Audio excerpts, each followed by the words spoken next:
Good afternoon. Today is February 23rd, 2022. Welcome to the hearings for the Ways and Means Committee. First up, we have House Bill 1151, Delegate Washington. Whenever you're ready, sir. Thank you, Madam Chair. House Bill, for the record, Delegate Alonzo Washington here to present on House Bill 1151, which is a bill that makes diabetic care products for the 700,000 Marylanders living with diabetes more affordable here in this state. This legislation creates a sales tax exemption for diabetic care items, including insulin tablets, blood and urine ketone supplies, insulin pumps, glucose monitors, syringes, insulin injection devices, testing strips for measuring blood sugar, and much more. The sales tax exemption created by this bill will save Maryland residents much needed funds to address their health and well-being as the cost of diabetic care rises in this country. It's time to reduce the financial burden on Marylanders who need these essential care products. For those reasons, Madam Chair, I ask for a favorable report on House Bill 1151. Thank you. Are there any questions for the Vice Chair? Okay, seeing none, that concludes the testimony on House Bill 1151. Thank you. Next, calling House Bill 414. The Speaker on behalf of the administration, and we have Mr. Mitchell here, so I will let you open it up, Mr. Mitchell. Thank you, Madam Chair, and Mr. Vice Chair and members of the committee. I would be remiss to say that today is the last day of the entire term of Governor Hogan's that I will be before the Ways and Means Committee, hopefully. And so I just want to say thank you to all the members. I've enjoyed testifying, presenting the bills in front of you, and hearing all the comments and questions and working with you over the last 7 years. And so with that, I'll just get started, but I would be remiss if I didn't say thank you very much for the courtesy you provide for me and our staff in the Ledge office. Madam Chair and Mr. Vice Chair and members of the committee, I'm here to testify in support of House Bill 414, the Economic Development Project Restore Program and Fund. I believe we have Secretary Holt from the Department of Housing and Community Development and Assistant Secretary Carol Gilbert, who will be also testifying after me. Last year, the governor announced Project Restore, aimed at incentivizing investment in revitalization projects in underserved communities. Governor Hogan announced $25 million in grant funding to assist businesses with rental and operational costs that were opening and expanding their businesses in previously vacant properties. House Bill 414 will establish a permanent Project Restore program and fund, enabling the program to continue for years to come. Specifically, the Project Restore program and fund provides funding for property assistance grant and business operations grants. The property assistance grant provides $2,500 a month for up to 1 year to assist with rent or mortgage costs. The business operations grant provides up to $250,000 to businesses each year for up to 2 years to assist with operational costs. Project Restore has already provided millions of dollars to businesses when they've needed it the most. If passed, House Bill 414 will help ensure that the state continues to invest in revitalization and expansion of economic opportunities in underserved communities. So with that being said, I would respectfully request a favorable report on House Bill 414, and I'd like to turn it over to Secretary Holt and Assistant Secretary Carol Gilbert. Good afternoon, everybody. Thank you so much, Kiefer. Appreciate all of your help. And the governor had tremendous vision last year in establishing Project Restore. To the committee members, Mr. Chairman, Vice Chair, I'm sorry, Madam Chair and Mr. Vice Chair, I apologize. It's great to see you. We appreciate your interest and your focus here. I'm joined by Carol Gilbert, our Assistant Secretary in the Department of Neighborhood Revitalization, and our Chief of Staff, Robin Chaconis, and also Hunter Pickles, who all of you know very well. He's walks the halls with you and is always available to answer any kind of questions that you might have. Project Restore, for this first tranche of $25 million, has been federally funded. We received 800 applications in a very short period of time. The NOFA was announced in August. We posted in September, received applications in October, and processed them, made our first awards in December. We awarded about $10.5 million to 144 different businesses that were occupying vacant space. Some of them also collected sales and use tax, and the rebate of that sales and use tax is what that business incentive money helps out. We have just announced yesterday a follow-on award totaling, in all total between the first announcement and yesterday's, 353 businesses all across the state of Maryland in every jurisdiction. And attached to your packets is the written testimony with a map that shows a breakdown across all of the counties in Baltimore City, where the applications came from and how much we awarded in those particular jurisdictions. So in total, between the first tranche and the second tranche, we've awarded $25 million in a very short period of time. The additional applications that were either denied because of they didn't meet the application requirements, or we fundamentally ran out of money, will be addressed by the governor's follow-on appropriation request of $25 million. The importance of this, though, to codify it in statute, I think is essential to not just lift us out of the COVID pandemic economic slowdown, but also to sustain support for small businesses across main streets throughout the future. So we appreciate your interest, and we request a favorable report on this bill. And myself and Carol are available to answer any questions that you might have. Thank you. Is the Assistant Secretary, are you just for questions? Are you testifying too? She's available to, I think, provide a little bit of insight in sort of the process that we went through in evaluating the applications, the type of applicants that we received across the state. I think it would be quite interesting for the members. Thank you, Secretary Holden. Members of the committee, for the record, my name is Carol Gilbert. I'm Assistant Secretary for the Division of Neighborhood Revitalization. And I'm just going to say a little bit more about the 353 awards, and also highlight the kinds of businesses, the real businesses that are opening or expanding in your jurisdictions. The awards were prioritized and well targeted to the most challenged communities in Maryland by a tiering system, Tier 1 and Tier 2, a system established by the Commerce Department.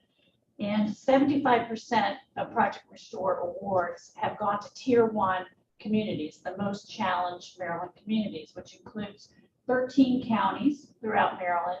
And we've also included within Tier 1 all of Maryland's historic Main Street communities, which are the older business districts of our state.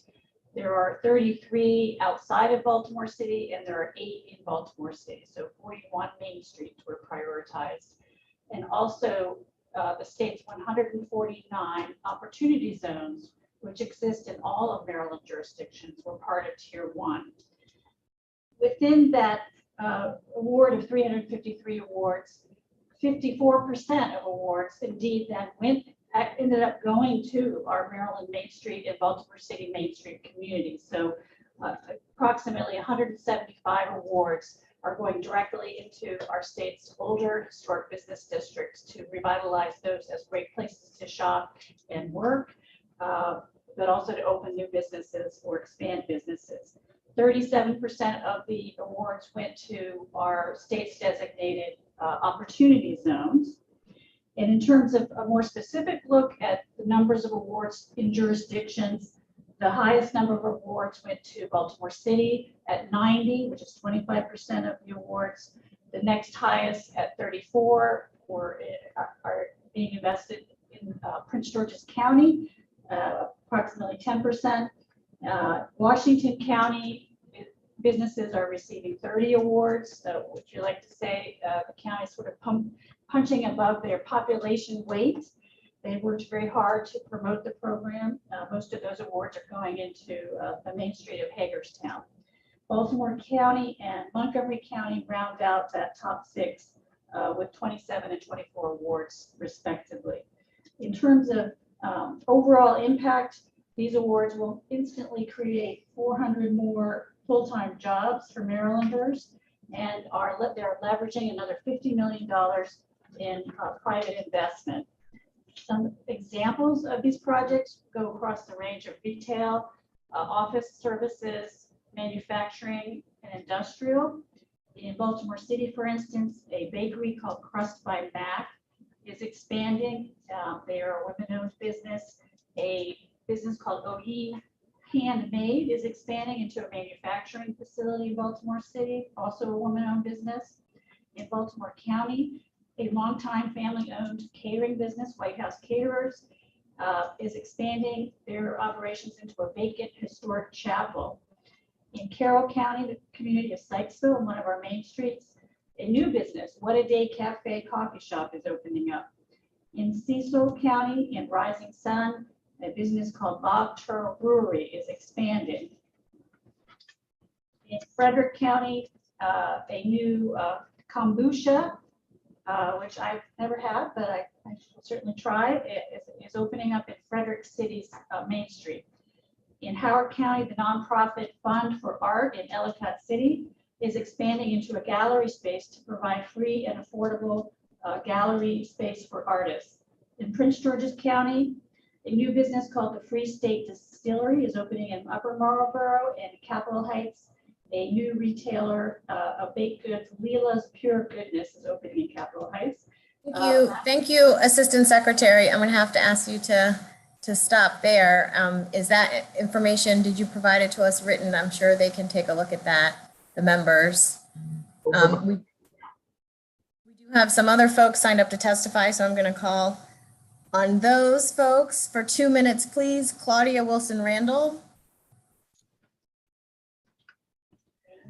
Good afternoon, Chairperson Atterbury and members of the Ways and Means Committee. I think Carol Gilbert did. I'm going to have to ask you to, are you, if you're streaming live, can you stop the live stream? Oh, okay, hold on. I don't think I'm streaming live, but let me check it out. Okay, sorry.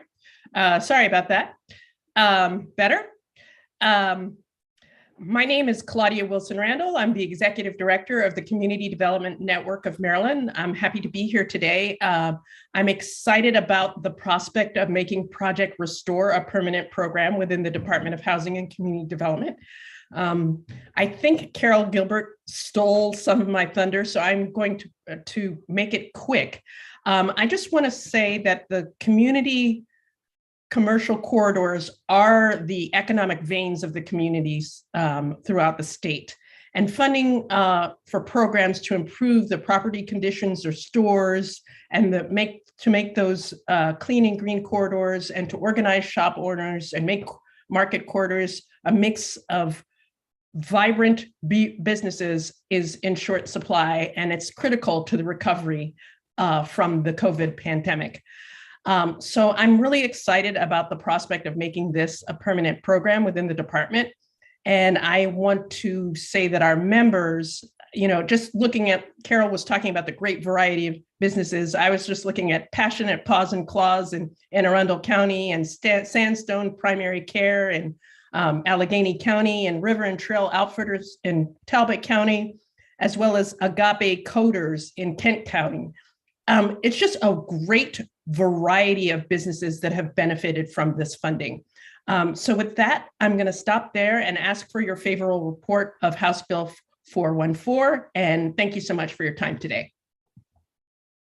Next, Wayne Cole, please, for 2 minutes.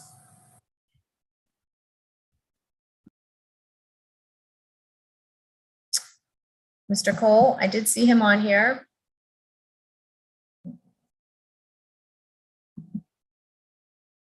Okay, he was on here a second ago. Maybe he'll pop back on. And Hunter Pickles, I don't think he's on here, but he is signed up to testify too. But I don't think he's on here. So with that, there are a couple questions. Delegate Patterson. Thank you, Madam Chair. Really, it's not a question, more or less a statement to Secretary Holt and for his department. I want to personally thank you on behalf of the Charles County delegation for the dollars that you've invested in the town of Indian Head, because this is a town without a bank. This is a town without a grocery store and so many other amenities. But because of your consistent funding, and revitalization, the town is coming back. I didn't hear Charles County, and you don't have to cite whether or not they're on the list. I'm going to assume that they are one of the 353 awardees. So I personally want to thank you for your advocacy and support of the town of Indian Head in Charles County. Thank you so much. We're very grateful. Delegate Plakovich-Carr. Thank you, Madam Chair. I have a question in regards to one specific aspect of the bill. It says that a property has to be vacant for at least 6 months. A commercial or retail property has to be vacant for 6 months. I'm curious, do we have data either that can be shared today or followed up with the committee about what the average duration of a vacancy rate is in Maryland, either now or before the pandemic, just so I can get some sense of, is 6 months actually a long period of time, or is that fairly typical? So we can gather data for you to be helpful. Off the top of my head, I do not have that. We basically picked a point in time, which was July 1st, 2021, after which an individual could enter into a lease agreement or to acquire a property that had to have been vacant at least 6 months prior to that, So it could be 12 months or 18 months or 20, that didn't matter, but it had to have been vacant at least 6 months prior to July 1. And as you can see, we had 800 applications through ANOFA that, was only posted probably 3 weeks. So we got an enormous, the 800 applications requested $66 million of support. So it was very well subscribed. But we'll try to get that data for you. Are there any other questions? Okay, seeing none, thank you. That concludes the testimony on House Bill 414. Next, House Bill 420, and on behalf of the administration, and Kiefer is going to present. I'm sorry, Mr. Mitchell is going to present. Thank you, Madam Chair. Good afternoon. My name is Kiefer Mitchell, Chief Legislative Officer for the Governor. Last year, I'm here to present on House Bill 420, the Retirement Tax Elimination Act of 2022. Last year, in the midst of a global pandemic and economic turmoil, I was before this committee to present the Relief Act of 2021, which included a $1.45 billion tax relief and economic stimulus package for struggling Maryland families and small businesses. Thanks to the leadership of the legislature and the members of this committee, we worked together to pass the Relief Act of 2021 with nearly unanimous support. I'm here before you today on behalf of the administration requesting a favorable report on House Bill 420, Retirement Tax Elimination Act of 2022. Since the beginning of this administration, Governor Hogan has been dedicated to reducing the tax burden on Maryland citizens. Over the years, many Marylanders, particularly our retirees, have expressed how they love living and working in our great state, however, are unable to retire here due to not being able to simply afford the retirement taxes. This legislation helps to eliminate state income taxes for Marylanders 65 years old or older and who are not employed full-time. This bill is structured in a way that will eliminate retirement taxes over a 6-year phased-in period. Our state continues to have one of the strongest economic recoveries in the country. Late last year, it was announced that tax revenues are expected to be $1.6 billion higher than projections, and that we now project a $2.5 billion surplus. In other words, our fiscal health is now stronger than ever. Finally, to paraphrase a constituent who contacted the governor's office supporting this bill, a growing senior population means more commerce, more economic vitality, and a bigger tax base to pay for state services. Again, I respectfully request a favorable report on House Bill 420, the Retirement Tax Elimination Act of 2022. I'm joined here by Assistant Secretary of Budget and Management, Mark Nicole, who can take any questions as needed. The rest of the witnesses will have 2 minutes, please. Paul Schwartz is next, but I don't believe he is in the room. Paul Schwartz. Madam Okay, Chair. yes.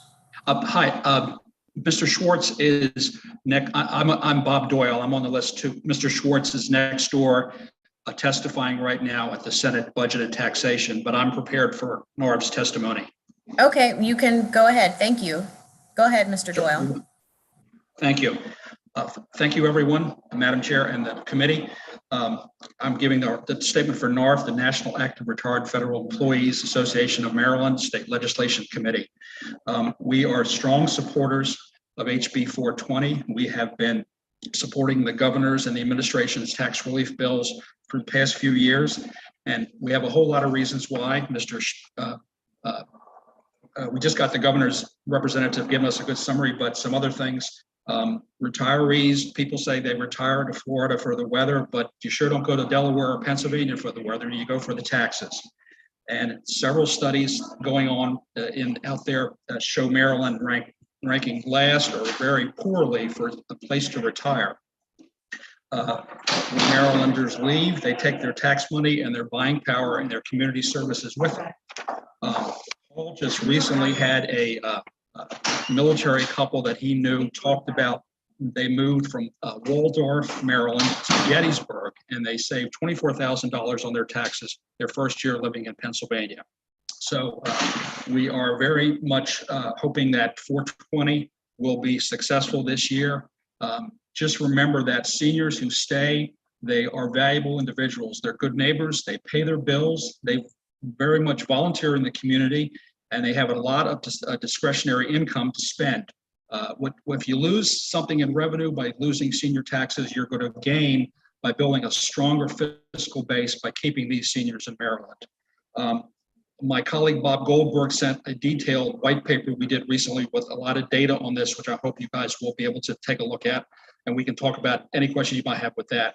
But please, we ask to request a favorable report on HB 420. Thank you very much.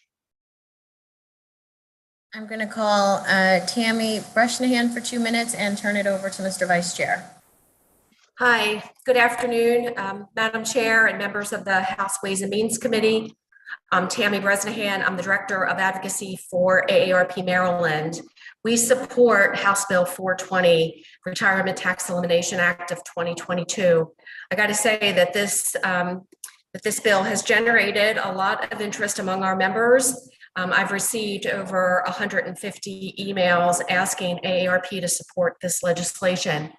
AARP Maryland believes states should increase the progressive nature of their income tax systems and make sure that older Marylanders don't feel the brunt of it. The rising cost of necessities is also hurting seniors. Maryland retirees currently pay federal income tax, as well as significant state and local income tax, motor tax, fuel tax. Within our state, age 50 and over create an economic impact much greater than their portion of the population, and they do like to age in place.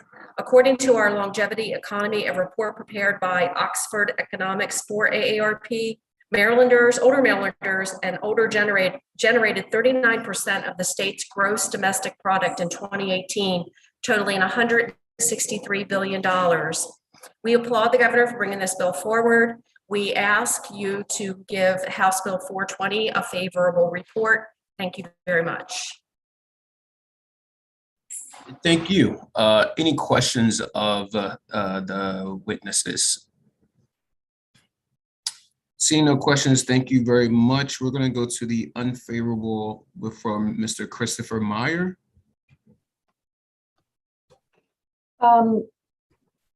Question. Yes. Mr. Doyle, Robert Doyle. I think, are you giving another testimony, Mr. Doyle? I think Sorry, Mr. Doyle went already, right? Mr. Doyle already spoke. Yes, sir. Yep. Okay, Thank you, Haley. Thank you. Appreciate it. We're gonna go to Mr. Meyer. Go ahead, Mr. Meyer. Thank you, Mr. Vice Chair, members of the committee. My name is Christopher Meyer. I'm a research analyst at the Maryland Center on Economic Policy. We're a nonpartisan, nonprofit organization that seeks to works to foster broadly shared prosperity in Maryland through research-backed policy. I'm here in strong opposition to House Bill 420. House Bill 420 is a radical, multi-billion-dollar plan to redistribute income to the wealthiest individuals in our state. The bill will cost state and local governments $7.7 billion altogether by 2028, with the annual cost of the bill nearly doubling in a single year once fully phased in. Even during the phase-in period, the bill will turn the state's $533 million FY 2027 structural surplus into a $409 million deficit. This will hamstring our ability to invest in the foundations of Maryland communities, harming older and younger generations alike. The blueprint for Maryland's future is fully self-sustaining through FY 25, but will require general fund support in later years. In our current fiscal position, this is eminently doable. House Bill 420 would make it a daunting task.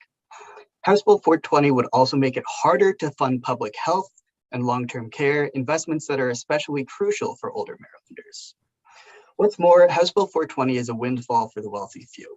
Based on DLS analysis, more than half of the bill's tax cuts would go to individuals with federal adjusted gross income over $200,000, a group that includes only 7.4% of Maryland tax filers.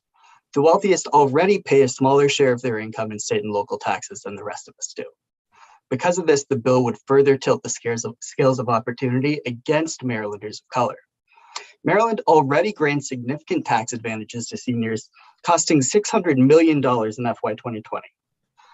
In 2015, the most recent year for which these data are available, individuals 65 or older on average paid 2.7% of their federal adjusted gross income in state income taxes, compared to 3.6% among those under 65.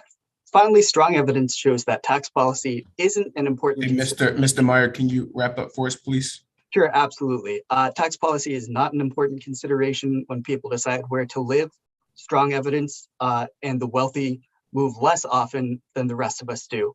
House Bill 420 would put us down a dangerous path. Meyer. Thank you, Mr. Meyer. Any questions for Mr. Meyer? Seeing none, thank you very much. That completes the public hearing for House Bill 420. Members of the committee will move to House Bill 422. Kiefer Mitchell and Caitlin Sweeten. Mr. Mitchell. Thank you, Mr. Vice Chair. For the record, again, my name is Kiefer Mitchell, Chief Legislative Officer for the Governor, and I'm here on behalf of House Bill 422, Working Marylanders Tax Relief Act of 2022. I'm also joined today by Caitlin Marsden Sweeten, Deputy Legislative Officer in the Office of the Governor, and Mark Nicole, Deputy Secretary for the Department of Budget and Management. The COVID-19 pandemic has caused devastating economic hardship for so many struggling Marylanders and small businesses. Since the beginning of the pandemic, Governor Hogan's primary focus has been to provide immediate relief to the hundreds of thousands of struggling families and the tens of thousands of small businesses that have been impacted by the pandemic. Last year, I came before this committee to urge your support for the Relief Act, which I talked about in the previous bill hearing, for working Marylanders and small businesses that lost their jobs and suffered financially as a result of the COVID-19 pandemic. Today, I'm in front of you again in the same spirit as last year, asking for your favorable report of House Bill 422, the Working Marylanders Tax Relief Act. The bill will continue our combined efforts to help Maryland's struggling working families and provide them with much needed financial relief they deserve through the end of the pandemic and into the future. With that, I will turn it over to our colleague, Caitlin Sweeten, to go into the specifics of House Bill 422. And I thank you for your time and consideration. Thank you, Kiefer. Good afternoon, distinguished members of the House Ways and Means Committee. For the record, my name is Caitlin Marsden Sweeten, and I'm here on behalf of the Governor's Legislative Office in support of House Bill 422, the Working Marylanders Tax Relief Act of 2022. As Kiefer stated, this legislation seeks to further expand an important provision of the Relief Act, which is the Enhanced Earned Income Tax Credit. The refundable enhanced EITC was increased to 100% of the federal credit for workers without a qualifying child and 45% for other workers. However, this relief is currently only temporary through tax year 2022. House Bill 422 would make permanent the enhanced credit and provide working Marylanders with $650 million in cumulative tax relief during a time when they need it most. The primary recipients of the EITC are hardworking, low to moderate income families and individuals struggling to make ends meet. The EITC has continuously been proven as one of the largest and most successful anti-poverty programs that lifts millions of struggling families and individuals out of poverty every year. Not only does the credit reward hardworking individuals for joining the labor force by increasing the credit with each additional dollar earned, but it also incentivizes lower wage workers to increase work hours and encourages large numbers of single parents to join the workforce. The enhanced EITC extension not only aims to get these hardworking Marylanders through to the other side of the pandemic, but more importantly, it leads to more benefits at virtually every stage of life, helping to end generational poverty. By passing this bill, Maryland can continue to lead the nation in both health and economic recovery while supporting the nearly 300,000 Marylanders who benefited from this invaluable enhanced earned income tax credit in 2020. For these reasons, the administration respectfully requests a favorable report on House Bill 422. And with that, we're happy to take any questions you may have. Awesome. Thank you very much. We'll take the first witness, Maddie Wojtek. Good afternoon, honorable members of the committee. My name is Maddie Wojtek here on behalf of the Maryland Chamber of Commerce in support of this legislation. We have submitted written testimony, so I will keep my comments short, but I did want to reiterate that this bill is a great example of government supporting working Marylanders and their families. Making the enhanced earned income tax credit permanent promotes work and fuels the economy. Many who receive this benefit decide to pursue additional education or training to boost their employability and earning power, which has a positive impact on the tight labor market we are currently facing. With these comments in mind, we request a favorable report, and I'm happy to answer any questions. Oh, awesome. I love that. That was amazing. Any questions for the panel and the witness? Seeing none, that concludes the public hearing for House Bill 422. Members of the committee, we're going to move on to Delegate Kerr's bill, House Bill 759. Delegate Kerr. Thank you, Mr. Chairman. Good afternoon, Mr. Chairman and members of the Ways and Means Committee. I'm Delegate Ken Kerr presenting House Bill 759, Frederick County Electronic Tip Jar Machines Authorization and Regulation. I appear before you on behalf of the Frederick County Delegation Chairman, Delegate Barry Ciliberti, and the Frederick County delegates in support of this bill. Tip jar games have long been in Frederick County as an activity in the fraternal, veterans, charitable, volunteer fire and rescue, and ambulance companies and their auxiliary organizations. It's regulated and licensed locally by the Frederick County Gaming Commission. This Frederick County delegation local legislation only for Frederick County makes a single change to the gaming activity by allowing the dispensing of the tip jar tickets electronically. The bill does not expand the entities that are currently eligible for local licenses to play tip jars. The bill comes about as a request from these fraternal, veterans, and charitable clubs and organizations to reduce the hand-to-hand contact that's become an issue during the pandemic. I'm submitting amendments to HB 759 to correct the intended drafting of this bill and to conform it with the Senate cross-file SB 647 by Senators Young and Huff. This activity is intended to be regulated by the Frederick County Gaming Commission, as is currently the case with the tip jars. The amendments delete State Lottery and Gaming Control Commission, which was never intended with this bill, and places the activity under Frederick County's current law concerning tip jars. So I ask the Ways and Means to please adopt these amendments and give a favorable report to this Frederick County Delegation Bill HB 759. And I thank you for your time and consideration. Thank you, Delegate Kerr, for this local bill. I really appreciate it. Any questions for this local bill? Seeing none, thank you, Delegate Kerr. That concludes the public hearing for House Bill 759. Members of the committee, we're going to move on to Delegate Buckle's bill, House Bill 839. Delegate Buckle. Thank you, Mr. Vice Chair. House Bill 839 is a bill that I think has particular relevance in light of our current fiscal situation. I've served in the General Assembly. This was the 8th year. So for 7 prior years, every year when more significant and meaningful efforts have been undertaken to attempt to have broad-based tax reform and try to bring some of our tax rates for individuals and family filers more in line with our coordinate jurisdictions, the response in general, and I take it as a good faith response, has been we can't afford it.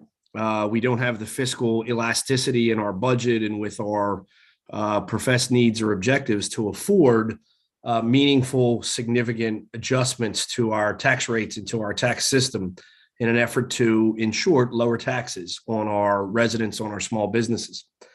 As we all understand, we now, through serendipity, through federal funding, through a variety of beneficial conditions that have existed from a fiscal standpoint, we now have somewhere in the neighborhood of a $4 billion budget surplus. The estimates put before us by the Department of Legislative Services and the Spending Affordability Committee, which I've had the pleasure this year to serve on and get some of those deeper briefings, suggests that absent significant economic downturns, which can never be fully anticipated, obviously will occur at some point, but are not predicted by the authorities in charge of that, making those predictions. They're not predicted to occur in the short term.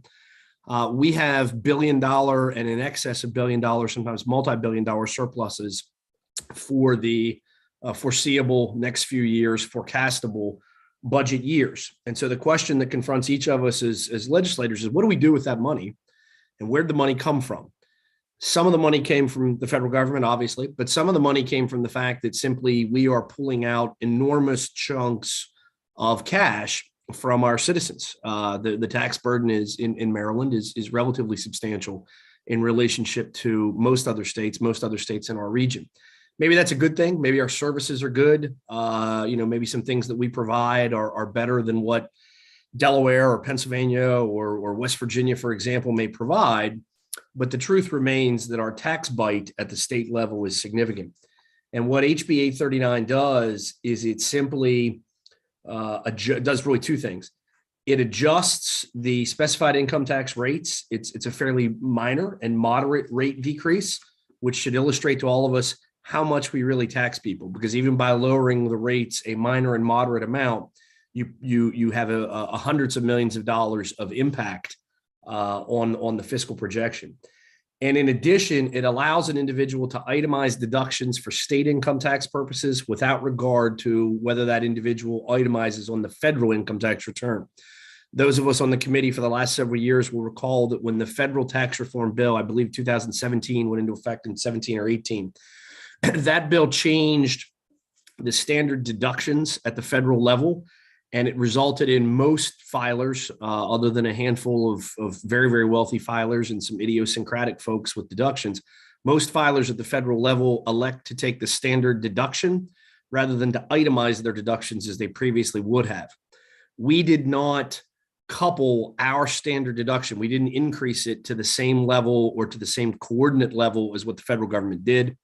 And as a result, one of the reasons why we have so much more money, and I think some of my friends from some wealthier areas, wealthier constituent areas in the I-95 corridor would tell you that their constituents would say their state taxes, in fact, may have gone up as a consequence of the federal change and the fact that we did not change our standard deduction in the same ratio, and we also did no longer allow those people to itemize individual deductions. So there are some families out there that are middle class families that are struggling with inflation, that have very high cost of housing in particularly in the metro areas.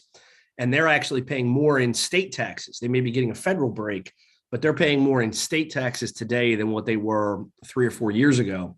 And this bill would essentially give them the freedom to continue to itemize deductions if their tax accountant or their computer program, however they do their taxes, says, hey, you'd be better off itemizing at the state level rather than taking the standard deduction, which you kind of have to take at the federal level. They would decouple those two things for these purposes. I believe in giving people their money back. I hate in business. If you're in business, if just however you chose to conduct your personal affairs, if someone gave you more money than what you needed, than what you forecast, than what you were planning to charge them that year, and they owed you more money, most of us in our personal lives would give them the money back. They would say, hey, you overpaid this year. Hey, we've got a lot of extra surplus. I got a lot more money than what I thought I was getting out of you. I'm going to give it back, or at least give some of it back to you. And HB 839 provides a vehicle to do so. Thank you, Mr. Vice Chairman. Thank you, Delegate Buckle. Paul Schwartz, just want to see if you logged on. If not, we'll go to Bob Doyle. Thank you, Vice Chair. Again, Mr. Schwartz is in the bill. He's in the building. He hasn't left the building, but he's next door at Budget and Taxation. So I'll give the statement for NARF. Thank you, Delegate Buckle, for introducing this bill. Again, like the governor's bills and the other tax relief bills, NARF has been supporting this bill or similar bills for a few sessions to allow itemized deductions again in Maryland. Delegate Buckle explained it well. A lot of middle-class folks who took the large federal standard deduction lost their ability to have itemized deductions in Maryland, and in many cases ended up paying more Maryland tax than they would before. There's the fiscal note for this bill. In other years and this year, it shows a fairly high amount of revenue loss, but we think it's a little bit of a misconception, because it seems to say that everyone who used to itemize in Maryland would itemize again, but that's not always going to be the case. I think a lot of people will stick with the standard deduction, but a lot of people will be very much benefited by this. We are hoping that we can not to penalize middle-class taxpayers anymore for itemization, and we're hoping that passage of 839 will send a positive message to all the taxpayers in Maryland that itemized deductions are again available, and a bit of a break for them from the high Maryland tax bills. Thank you for your time, and we urge a favorable report on House Bill H39. Thanks. Thank you, Mr. Doyle. Any questions for the sponsor and the witness? Seeing none, that concludes the public hearing on House Bill 839. Members of the committee, I don't know if you knew this, but today is Delegate Buckle Day in Annapolis, and we have several of his bills today. I like to call it Buckle-palooza, Mr. Vice Chair, Buckle-palooza. So your next bill, Delegate Buckle, which is 843. Thank you, Mr. Vice Chair. House Bill 843, other than the bill that we just testified about, which has a very broad-based impact for everyone on tax policy. House Bill 843 is, in its most simplest iteration, an economic development bill for the 3 Western Maryland counties. I've said it so many times, I wish I never had to say it again. I wish we could get back to all having the same economy and the same issues. The 3 Western Maryland counties, Washington, Allegheny, and Garrett, suffer from a lack of growth, and we suffer from a lack of housing, frankly, to perpetuate said growth. Even when we have opportunities to have businesses and modern 21st century industries perhaps relocate to our area, one of the fundamental flaws they find is a lack of substantial building activity. For those of you who live in other areas of the state, that may seem crazy, that people are fighting development, they're fighting growth. They don't want a developer coming in and putting in a 50 or 100 unit or 25 unit housing development. In our counties, we desperately need those things. And so what this bill does, and it's a product or a byproduct of the task force on the economic future of Western Maryland that I've co-chaired with Senator Edwards. It really does 2 things. It creates a local property tax credit and a corresponding state tax credit. for individuals who build new homes in the 3 Western counties that have to meet, they have to have at least one of these 3 particular criteria. They have to be constructed or equipped with a sprinkler system. Those of you who might live in Baltimore County would say, well, why is that important? We all do that. You all do that. That's definitely true. But again, we live so close to West Virginia and Pennsylvania. They don't have sprinkler requirements in West Virginia and Pennsylvania. And so our home building industry frequently, when they market to new home buyers or new homeowners, you can save, conservative estimates suggest $8,000 to $10,000 to $12,000 on the cost of a new home. Other estimates suggest $30,000 or $40,000. That's the cost of having a fully modernized sprinkler system in your home. And so if you can move 5 minutes away into West Virginia or Pennsylvania, and you don't have to pay $20,000 to $30,000 to $40,000 to $1,000 for your home because you don't have to have a sprinkler, people do that. Middle-class people do that all the time. And so there's a sprinkler requirement, or you can have an on-site sewage disposal system, that we would call sort of private sewer, because there are areas in rural communities that don't have public sewer extended. And so again, in West Virginia and Pennsylvania, you don't have to comply with all of the environmental regulations that Maryland has on those systems. So it's cheaper to build there, or a fixed broadband internet access service connectivity, because that's something else that inhibits growth, is bringing internet broadband. It's not an apartment complex town, bringing it into some single family homes. So it creates that credit, and it also provides an income tax credit for developers, for builders, construction entities, essentially, to build what's called a middle income home. The home has to have a purchase price of $130,000 to $250,000. It cannot exceed that price. They are not mansions. They are not breaks for the rich. They are incentives to entice developers in our region to build new homes and to create new communities in Maryland, thereby increasing our ultimate tax revenues, our population growth, et cetera, rather than build those communities 5 or 10 minutes away in another state.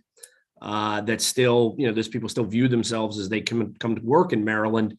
They no longer live in Maryland. They don't pay property taxes in Maryland. They don't send their kids to school in Maryland. They don't do some of their shopping in Maryland, and we lose out on the sales taxes as well.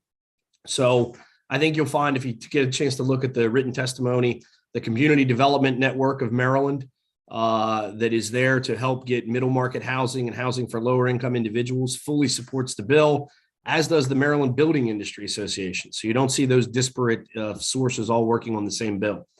This is an important bill for us. It doesn't have an enormous state revenue impact. It will have a local revenue impact, and the locals are required to participate. It's not just free money coming from the state's coffers, particularly with the property tax credit. The local counties and municipalities will have to join in, and they'll have to bear some of the burden of reduced revenues in the short term to facilitate growth and larger revenues in the long term. I really hope that the committee seriously considers this bill. It's innovative, and it's targeted to the places that need it. It's not for the rich developers developing in rich communities. It's to give us a chance. So thank you, Mr. Vice Chair. Thank you, Delegate Buckle. Any questions for Delegate Buckle? Delegate Barnes. Delegate Buckle, thanks for the bill. I really like it. I think it is innovative, and I do think that area down there needs a shot in the arm.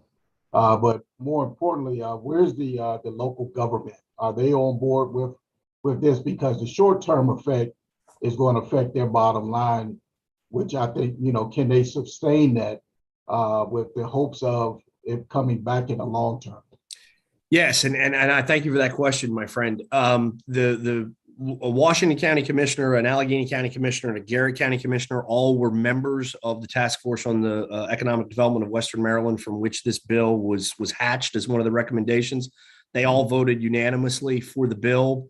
And I think you're exactly right. I think the way our local officials look at it is right now we're getting zero, because we're not having significant construction and development and improvement of land that would increase the local tax base. And so they're happy to get a little bit more than zero, but provide a break to these individuals and these builders and these people who want to come live there in the short term, to entice them to come. Exactly what you said, looking at the long term, 5, 10, 20 years down the road, will grow our communities, and it will be a net plus. Well, let them know that Delegate Barnes is with you at Western Maryland.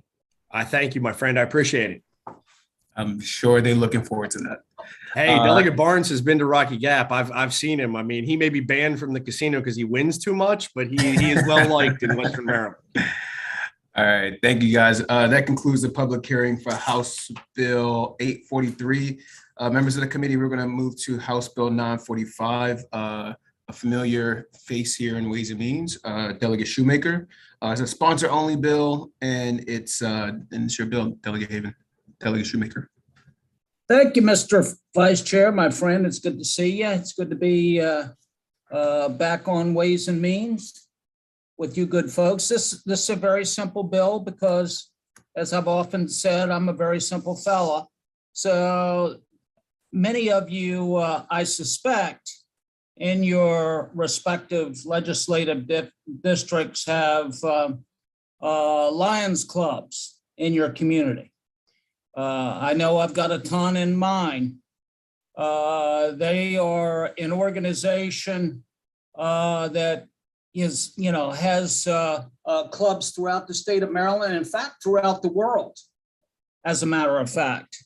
And one of they're a service organization, and one of the things that they are actively engaged in is helping folks who are either blind or have low vision. And I can tell you from experience, I had a bout with low vision, maybe 4 years ago. And the Lions Club, and inexplicably, my sight came back through divine providence, but in any event, prior to that happening, though, the Lions Club was able to hook me up with equipment that helped me to read the newspaper or read the paperwork on my desk or whatever the case may be that I needed it for. And they were a tremendous asset. And they do that for people across the state of Maryland and as I indicated, throughout the world. So all this bill would do would be to create an income tax checkoff for the Lions Vision Research Foundation that helps to engage in research and provide equipment to folks with low vision who are completely visually impaired. And that's all the bill does, Mr. Vice Chair. Simple enough. Thank you, Delegate Shoemaker. Thank you, sir. Any questions? Seeing none, that concludes the public hearing for House Bill 945. Delegate Shoemaker, we're going to move to your next bill, House Bill 941. Okay, thank you again, Mr. Vice Chair. This is a Carroll County bill regarding multi-drawing raffles. Oh man. Are we here? Okay. Yep. No, we're here. I think you might have. I think you might have switched them. I think, but well, this is 945, right? Are we on 945? That's no, sir. We're on 941. Oh well, I repeat everything that I said in connection with 945, in connection with 941. So let me speak to 945, which I should have been talking about a while ago. And that is the Carroll County multi-drawing raffles bill. And basically, as we all know, we've been in the throes of the coronavirus pandemic, which has had a severe impact on our local fire companies in Carroll County who rely heavily on their carnivals to raise money so that they can continue in their useful endeavors. And basically, under the law now, as it exists, they can only use these multi-drawing raffles for a maximum of 30 weeks. It's some kind of idiosyncratic mechanism that's in the law. So in view of their lost revenue, they've asked me to introduce this bill, which would allow them to extend those drawings for a full year, in other words, 52 weeks. So that's all that one does that I should have been talking about earlier. Yeah, that's interesting. Yeah, so we're gonna, so any questions on House Bill 941 or 945? Seeing none, that concludes the public hearing on both of those bills. We're gonna move, excuse me. Thank you, everybody. Mr. Vice Chair.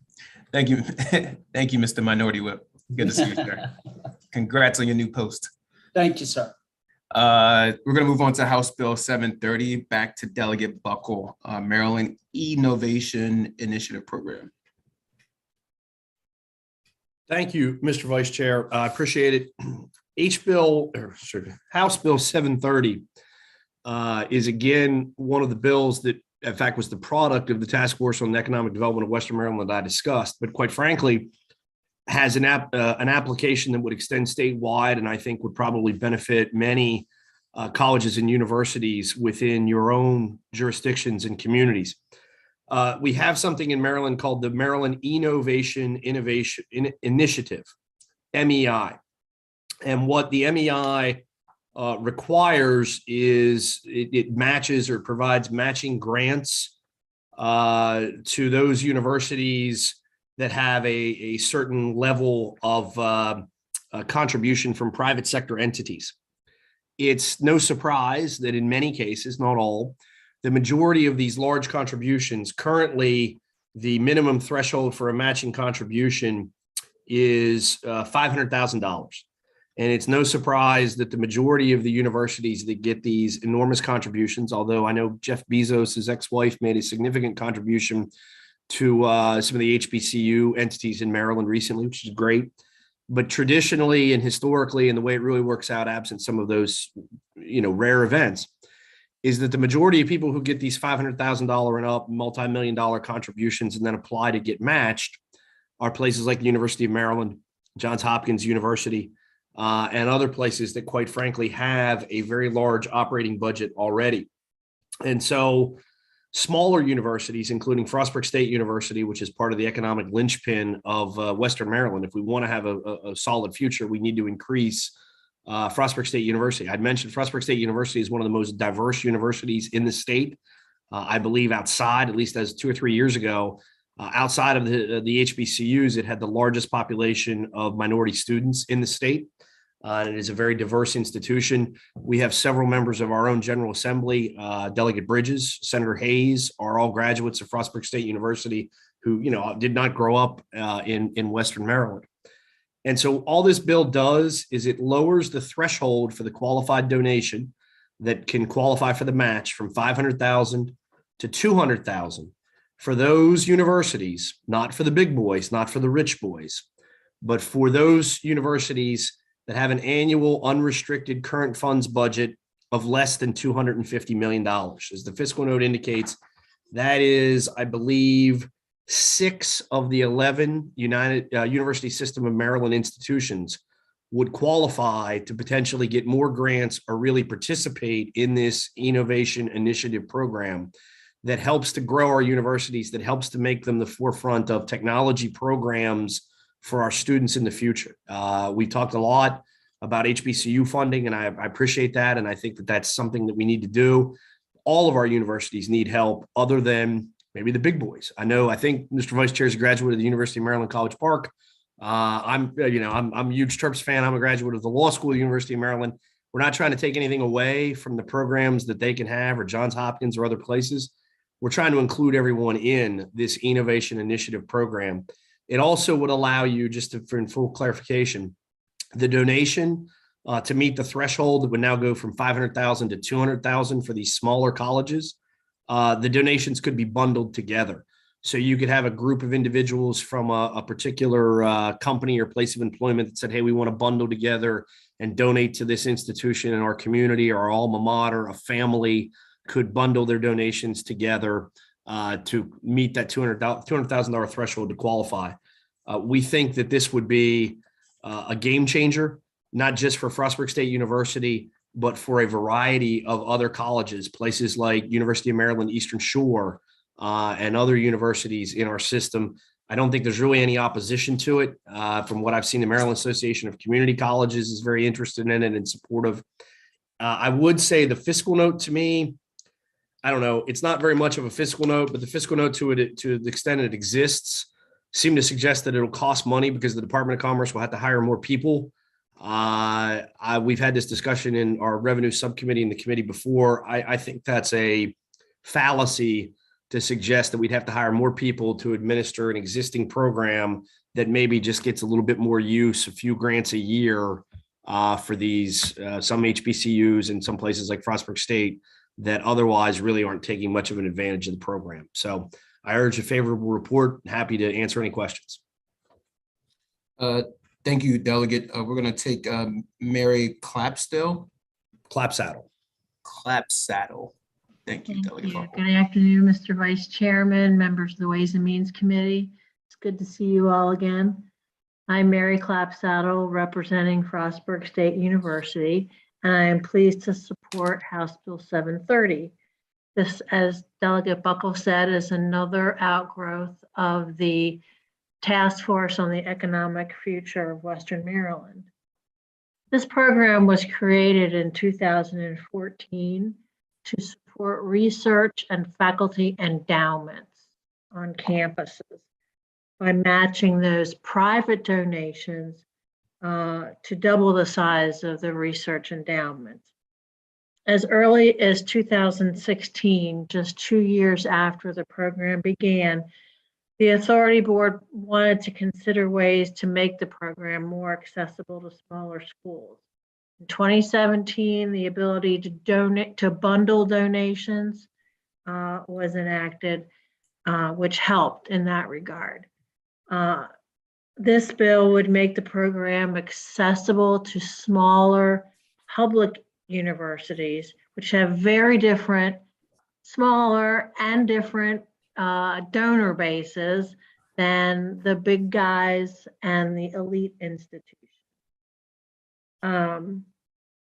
This change would recognize the fundamental differences between the big guys and the little guys, while giving everybody a seat at the table and an opportunity to grow a research endowment. If it's the policy of the state to support research and to endow faculty wherever that may be found, then the opportunity should be open to all. My vice president for advancement has always known that 500,000 was just way out of reach for us. But he's almost giddy at the idea of cobbling together from various donors $200,000 into a research endowment that could possibly qualify us. Yes, I'm wrapping up. Thank you. Thank you, Ms. Clapsaddle. Really Yes. appreciate it.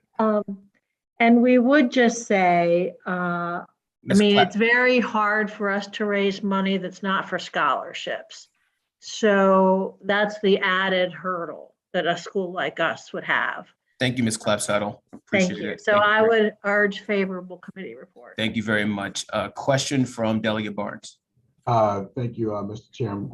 And Delegate Buckle, for me, you're 2 for 2, because I like this one again.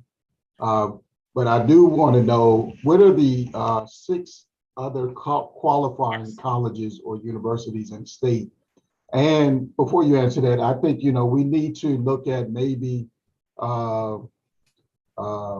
try to see how we may be able to pilot this idea with Frostburg State, maybe St. Mary's, Hood College, some other colleges, smaller colleges around the state to, in fact, see if this works and if there's a true benefit for. But I was just curious as to the 6 qualifying universities or colleges.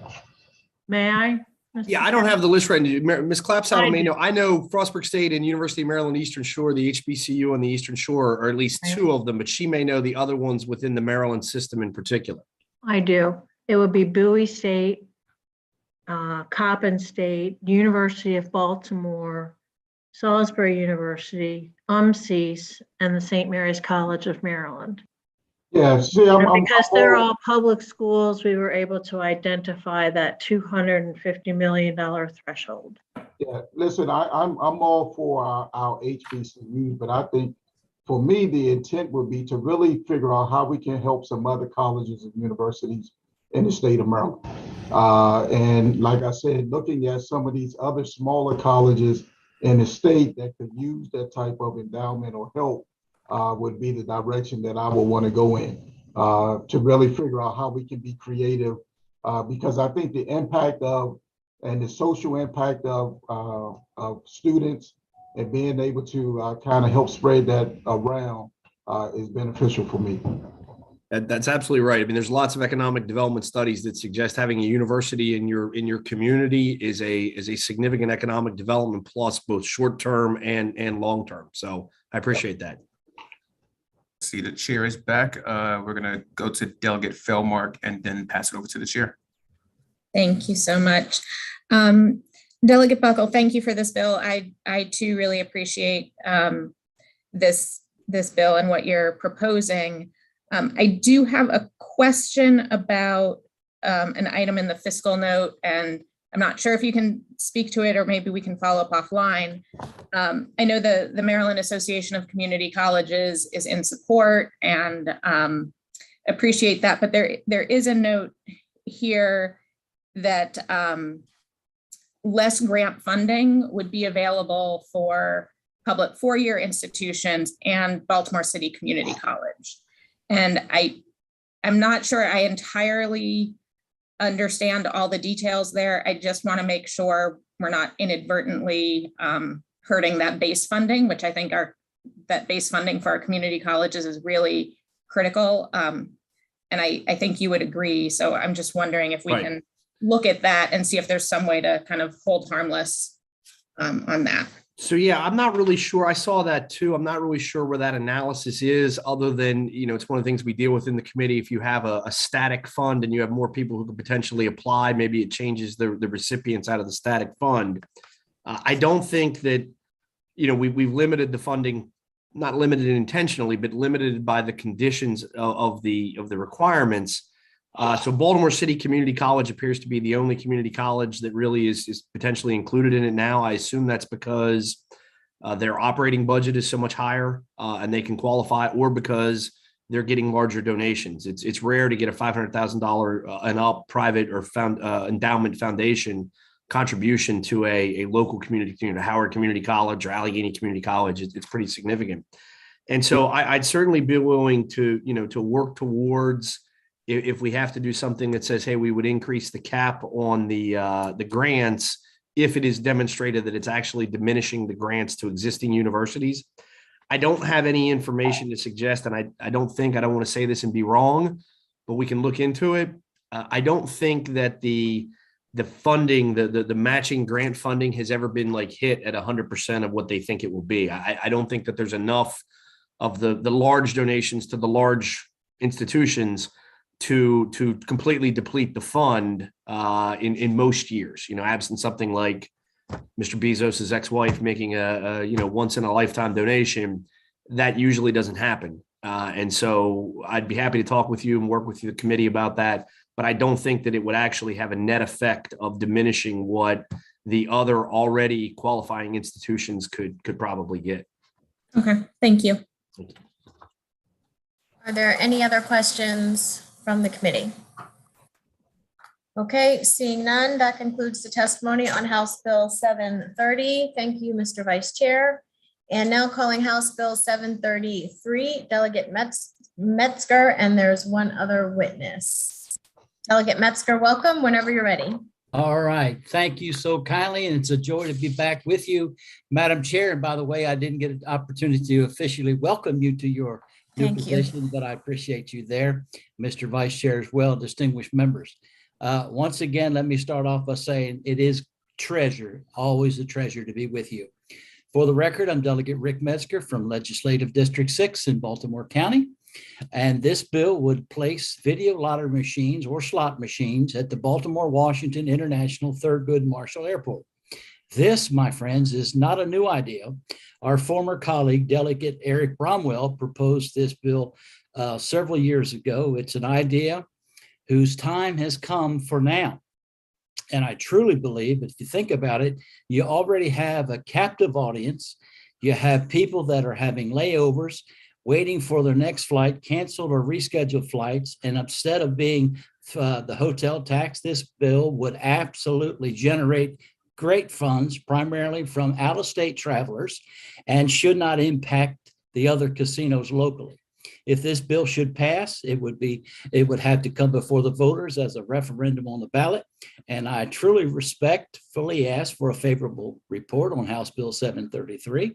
I thank you for your time. As someone said this morning to me that the airport said there wasn't room for 3,000. I think we talked about 1,000 of the machines, but it would bring in around $6 million per year per terminal. So I think it's a great win-win. It's an opportunity, ladies and gentlemen. We could use it for the funds for even our veterans. We could use it for many, many nonprofits. And I think it would be a win-win for all of us in the state. So thank you so kindly.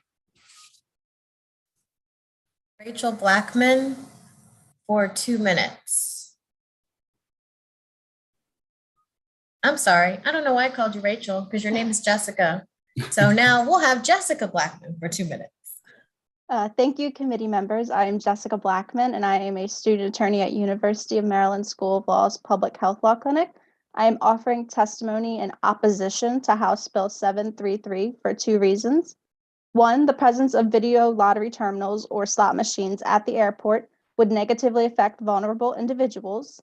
And 2, having the slot machines at the airport runs counter to responsible gaming measures for minors.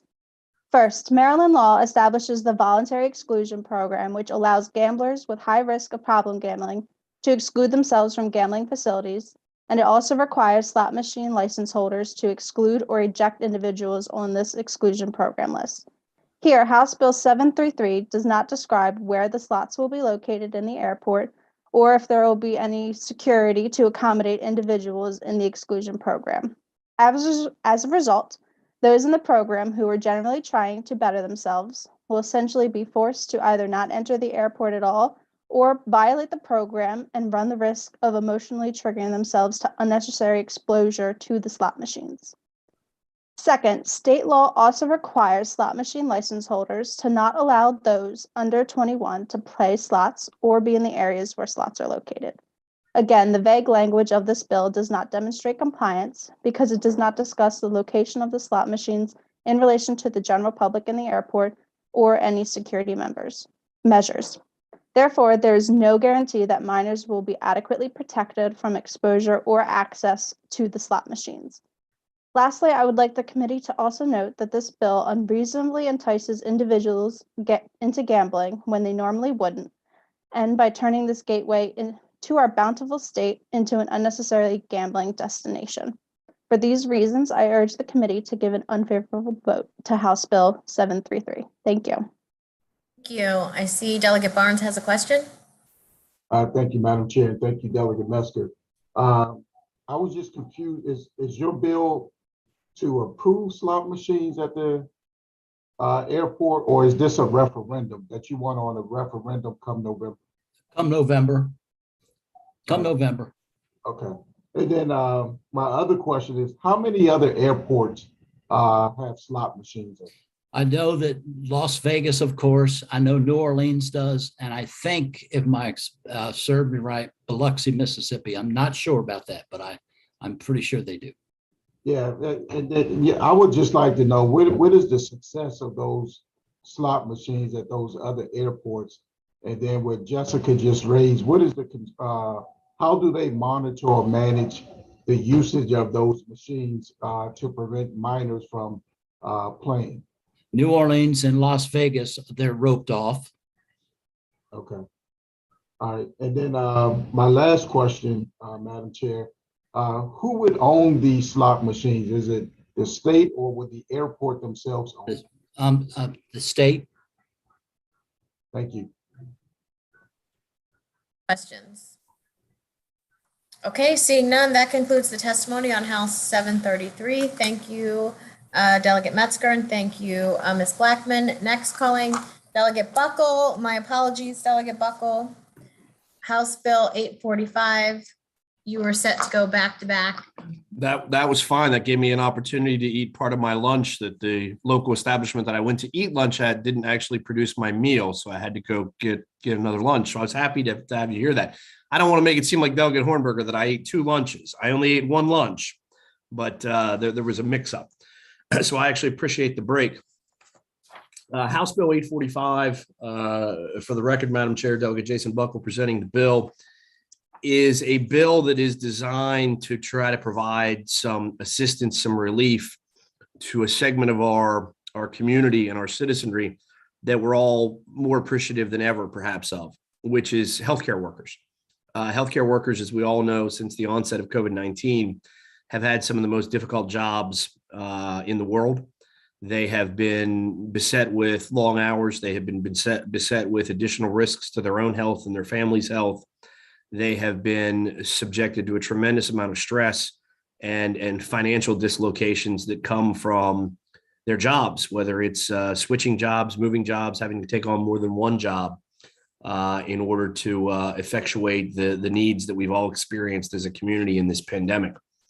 The bill provides a subtraction modification of up to $25,000 for 2 years. It's not a permanent bill, a lifetime bill.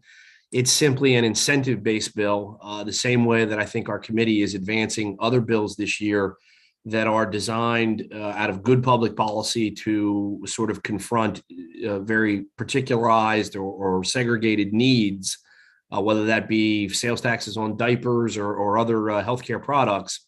This is a particular segment of our society who needs a boost, who needs a short sense of support. And so it provides this subtraction modification for up to 2 years.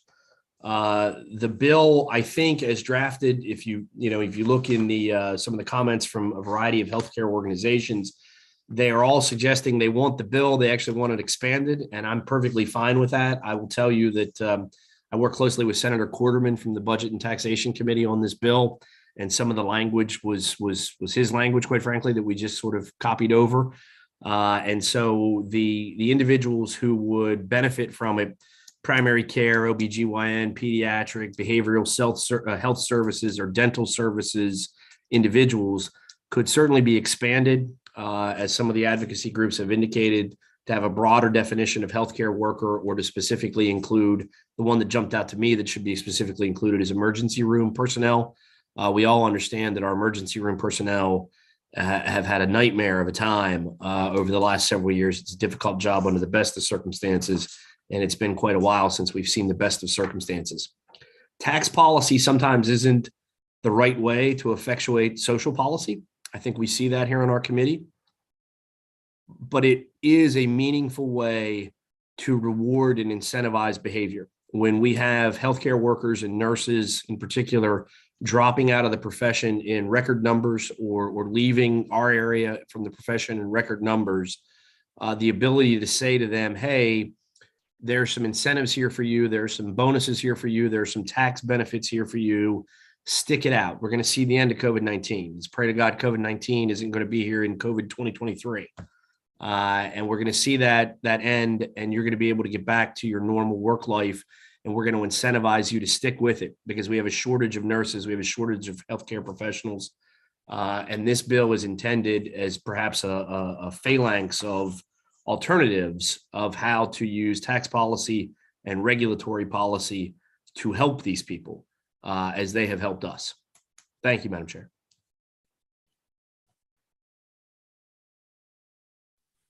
Thank you. Next, Salian Alborn for 2 minutes, please. Thank you, Madam Chairperson, and Delegate Buckle, for this opportunity to speak to you this afternoon about House Bill 845. I am the CEO of Maryland Community Health System, which is a network of federally qualified health centers that provide primary care, OB services, behavioral health services, and dental health services throughout the state of Maryland in local communities. I'm sure you're all familiar with us. And I'm also representing today the Maryland Dental Action Coalition, which has been advocating for years for enhanced access to oral health services for both children and this year for adults. And I'm happy to support this important opportunity to provide financial support to primary care and dental care and other professionals who for the past 2 years have taken, the pandemic has taken an extraordinary toll on both their well-being as well as their financial stability in their practices.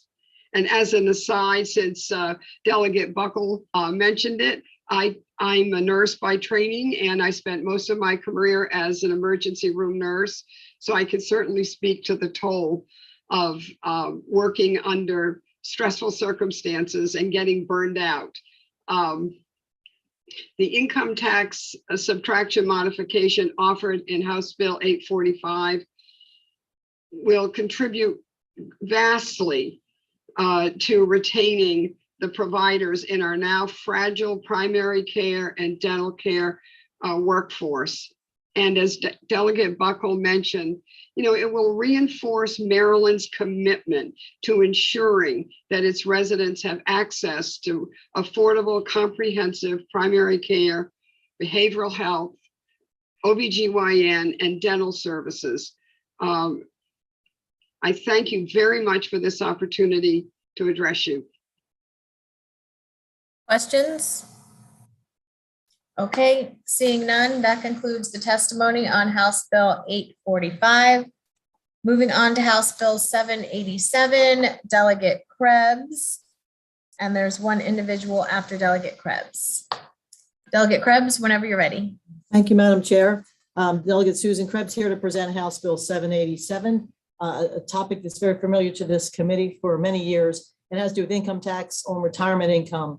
It's called the Income Tax Relief of 2022. And I know this committee is looking at a number of different ways to go on this. The governor's got a bill in which I support as well, but this is just another option for to put on the table. And we're really at a great point this year. For first time in many years, we have budget surpluses into the future. We've got to find the best way to treat those surpluses, to treat our citizens right. I feel like Maryland retirees have been some of the hardest hit financially over the last decade or so, with high inflation, low rates of return on their fixed incomes, and very high costs of living here in. Delegate Krebs, you went on mute. After you said, sorry, mute right after you said the very high cost of living. Thank you. My hand hit that. My hand was thank you. So we have a very high cost of living in Maryland as well. So all of these factors together have really made it tough on our retirees for the last few years. All of our neighboring states have really improved their rankings over the years for retirees, but Maryland continues to sort of push retirees away. And as a result, they're choosing to move to more favorable tax states for financial reasons. And we want to keep them here. I think we all have many retirees in our district, and I'm getting closer to that point. We want to keep people here if we can. So the legislature really has not been able to do a lot in the last few years to take the stress off the faces these retirees. So I know we have population loss in this age group. I think there's some reports that a couple of years ago were done that are showing we have a higher than average population loss in this age group than average. And the senior migration really has an economic impact on Maryland and our budget, because we actually lose all of the other revenues that they bring in. In my county of Carroll County, we border Pennsylvania to the north.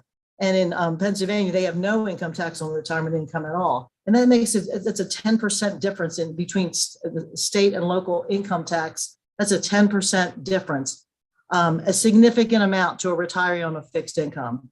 So many of our retirees are moving across the borders there. They're moving to Delaware. They're building hundreds of homes in Delaware. Many of our colleagues are positioned there and in Delaware, which is not that far away, and they have a much better tax climate in general. So it's a net loss to us. So what is our current law?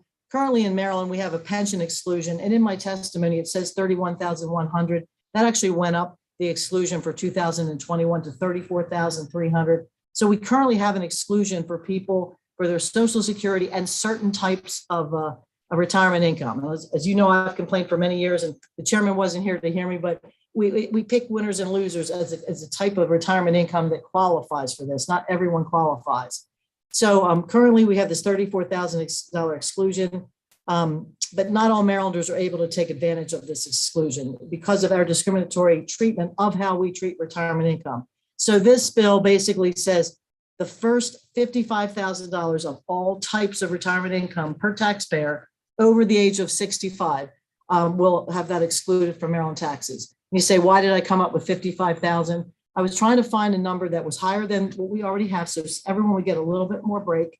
And it was about the median income. Median income in Maryland's a little over 60,000. Well, retirees don't have to pay Social Security on it, so I figured 55,000 was a sweet spot that would give everybody some benefit. If people are very wealthy, bringing in lots of retirement, they'd get the first 55,000. That's it. They'd still pay taxes on the rest, but it would be an incentive to keep them here. This $55,000 exemption would also have a cost of living increase in there annually. And any current exemptions that we have for the police veterans would still be in addition to this. So as I said before, with the current budget surplus that's forecasted, now's the time to consider what we can do to relieve our burden on retirees. You know, being 41st in this, one Kiplinger says we're 41st, another one says we're 48th, worst place to retire financially. I think we need to try to do what we can to improve that. So, I know the legislature has a lot of tax breaks in front of them. I did my mother's tax returns this weekend, but not a fun thing to do. And I went through the Maryland return and I just looked at all of the exemptions on there. We have exemptions in there for aquaculture, oyster floats, energy storage, recycling, oyster shells, teacher incentives, student debt relief, heritage structure. I could go on, venison donations. And yet our retirees have not been treated. We haven't had any fixes for the average retiree since I've been here for 20 years. So I think we really need to put our retirees, now is the time to put them on the top of the priority list for some tax relief and make us be a more attractive place to retire and get us from the bottom of the heap. And I really want to keep every retiree here in the state of Maryland. And so I urge the committee to take a serious look at the impact of our current tax policy on Maryland's retirees. If 55,000 isn't the sweet spot, maybe there's a different one, but we really need to make some effort in this direction for our retirees on fixed incomes. And in the fiscal note, you can't see the money that we lose. I mean, they only look at the money that we won't be receiving if we give a break, but you don't ever see the money we've lost and the volunteer hours and all the things that retirees give to us here in the state of Maryland. And it's hard to quantify that, but I believe it's a huge amount that we actually lose by losing our retirees in Maryland. So thank you for your consideration of this. I know you have a lot of recommendations here, but I hope you'll consider this one. Thank you. Next, Robert Goldberg, please, for 2 minutes. Good afternoon. My name is Robert Goldberg, and I serve on the Maryland State Legislative Committee of NARF, the National Active Retired Federal Employees Association.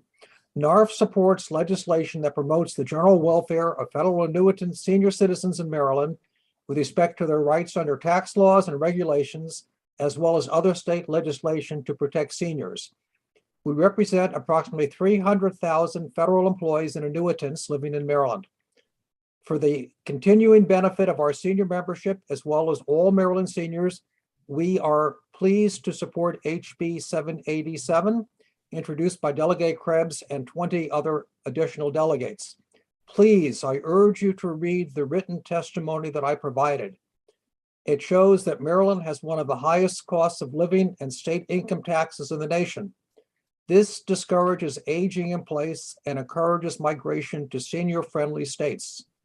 Many other states actively recruit seniors with tax incentives because they recognize the value of seniors as economic engines for job and revenue generation.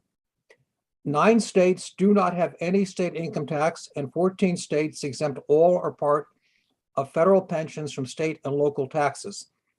My written testimony clearly demonstrates the cost to Maryland of senior migration. It is very, very large. The costs come from lost tax revenue, loss of economic activity, loss of federal grants, and loss of volunteers.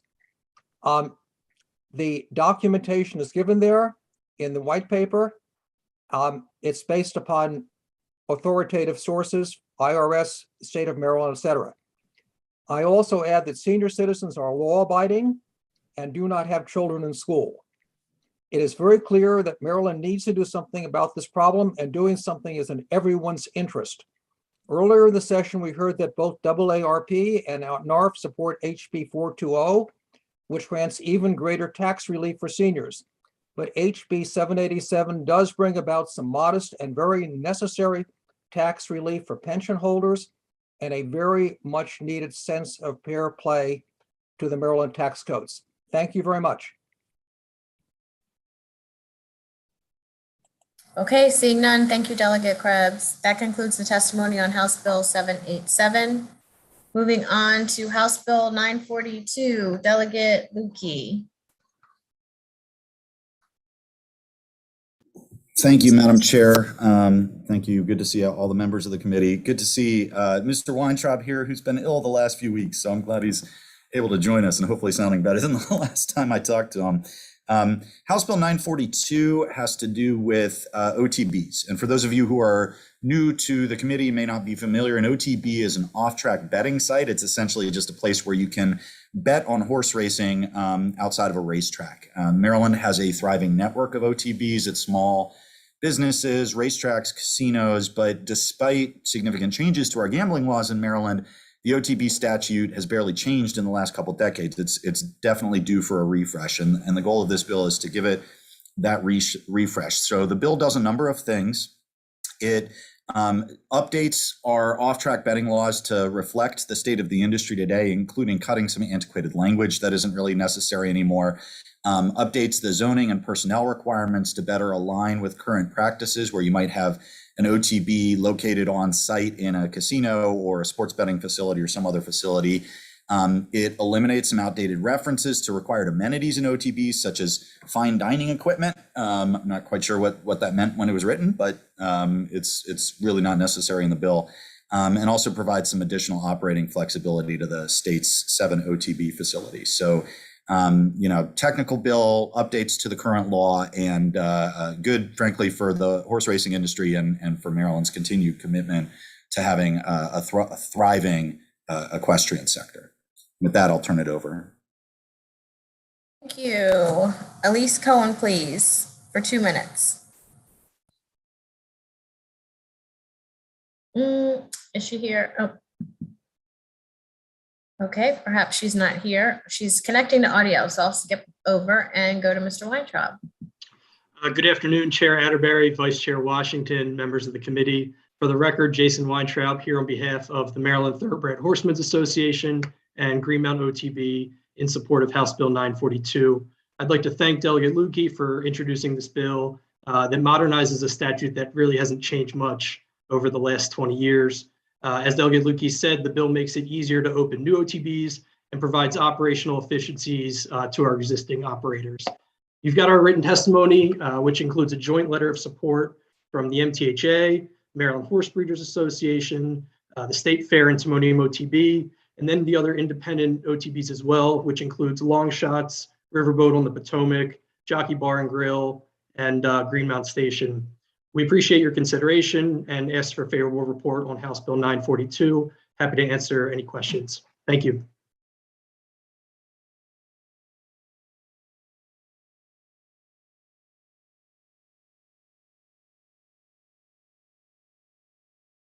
Richardson, I see you on here.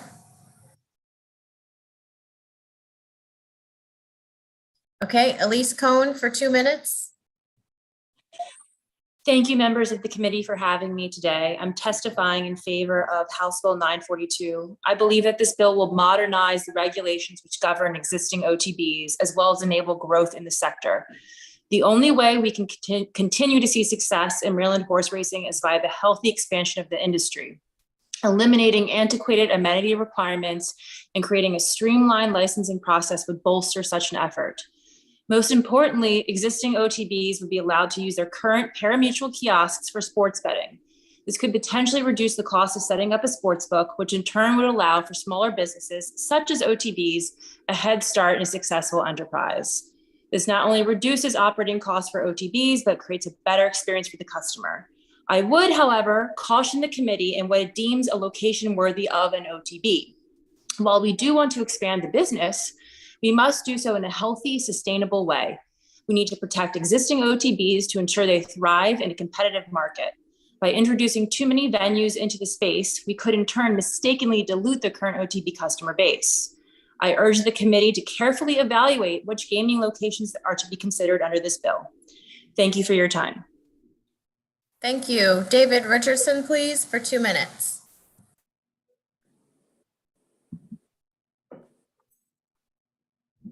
Okay, we will move on to, are there any questions? Okay, seeing no questions, that concludes the testimony for House Bill 942. Calling House Bill 849, Delegate Stewart, and there are 2 witnesses after you that will have 2 minutes. Welcome, Delegate Stewart, whenever you're ready. Thank you very much, Madam Chair. Good to see everyone this afternoon. For the record, I'm Delegate Von Stewart, and this is House Bill 849. So this bill will essentially ensure that Maryland's job creation subsidies only reward employers who provide good jobs. This bill builds off of Delegate Feldmark's excellent work with House Bill 278, which passed the General Assembly last year and established labor standards for the Job Creation Tax Credit Program. This bill basically extends those protections to all other tax credit programs. Companies will be prohibited from qualifying for these programs unless their jobs pay a decent wage, guarantee the right to collectively bargain, provide paid leave, offer decent health insurance benefits, include career advancement training opportunities, and so on. As y'all probably know, in the last 40 years, worker productivity has risen 74%, while today's average hourly wage has only about the same purchasing power it did in 1978. And in the face of the largest 12-month increase in inflation in 40 years, the inflation adjusted hourly earnings for this last year have actually fallen nearly 2%. And exacerbating the problem of stagnating wages is the decline of employer provided health insurance. HB 849 would ensure that our tax dollars are being used to alleviate rather than exacerbate decades-long wage and benefit stagnation. So when you subsidize a bad job, you're basically charging workers 3 separate times for the same low-paying job. So the first time they're charged is for the initial tax credit because workers supply nearly 70% of the revenue for Maryland's budget. Secondly, taxpayers are charged because they have to pick up the tab when employers offer such low-paying jobs that their workers must rely on public assistance just to get by. The annual federal costs to the federal government to provide public assistance just for Maryland's working families is in excess of $2 billion a year. And the average annual state cost, so for the state budget for Maryland working families who rely on public assistance, is nearly $1 billion a year. And then finally, workers pay a third time, many of them do at least, because bad jobs put downward pressure on their own wages and benefits. But ultimately, this bill, HB 849, is about more than just budgets or economics. It's really about basic fairness. And what we're saying here is that we should not be rewarding employers whose employees work hard and yet still qualify for food stamps. And by establishing labor standards for all incentives, we're ensuring that our constituents only pay once and that they get a public good in return, which is a job in our state that provides dignity to a family and yields positive multiplier effects throughout the economy. This bill represents a significant step forward to ensure that every Maryland worker is treated with dignity and respect and that every public dollar is used for the public good. And I urge a favorable report. Thank you. Donna Edwards for 2 minutes, please. Good afternoon, Madam Chair and members of the committee. I'm Donna Edwards. I'm president of the Maryland State and DC AFL-CIO. I want to thank the sponsor of this bill, Delegate Vaughn, and I want to thank also Delegate Feldmark for the work that they've been doing, but most essentially this committee for actually bringing attention and doing the work behind to make sure that our tax incentives are driving our economy in the right direction. And as the sponsor has really eloquently said so many of the things that are there, I just want to point out that economic research is finding mixed results on business tax incentives. And for workers mostly, There has not been a wage increase, and if there is a wage increase, it has come at the expense of income inequality. That's why you as legislators really need to drive the effort to have all of these tax credits to businesses support inclusive growth and economic health by incentivizing a strategic goal of creating and maintaining family-sustaining jobs. HB 849 starts us on that path. Our business tax credits actually reflect the values of our state. So should we continue to give money away without demanding certain criteria are met? No other investor in business operates this way, and neither should the state of Maryland. So if we are committed to using state job creation incentives to strengthen and build our middle class in Maryland's economy, it is imperative that we set higher standards for businesses that are asking for this money, asking for the taxpayers to help. If we don't, then workers and our investors are paying taxes to create low quality jobs.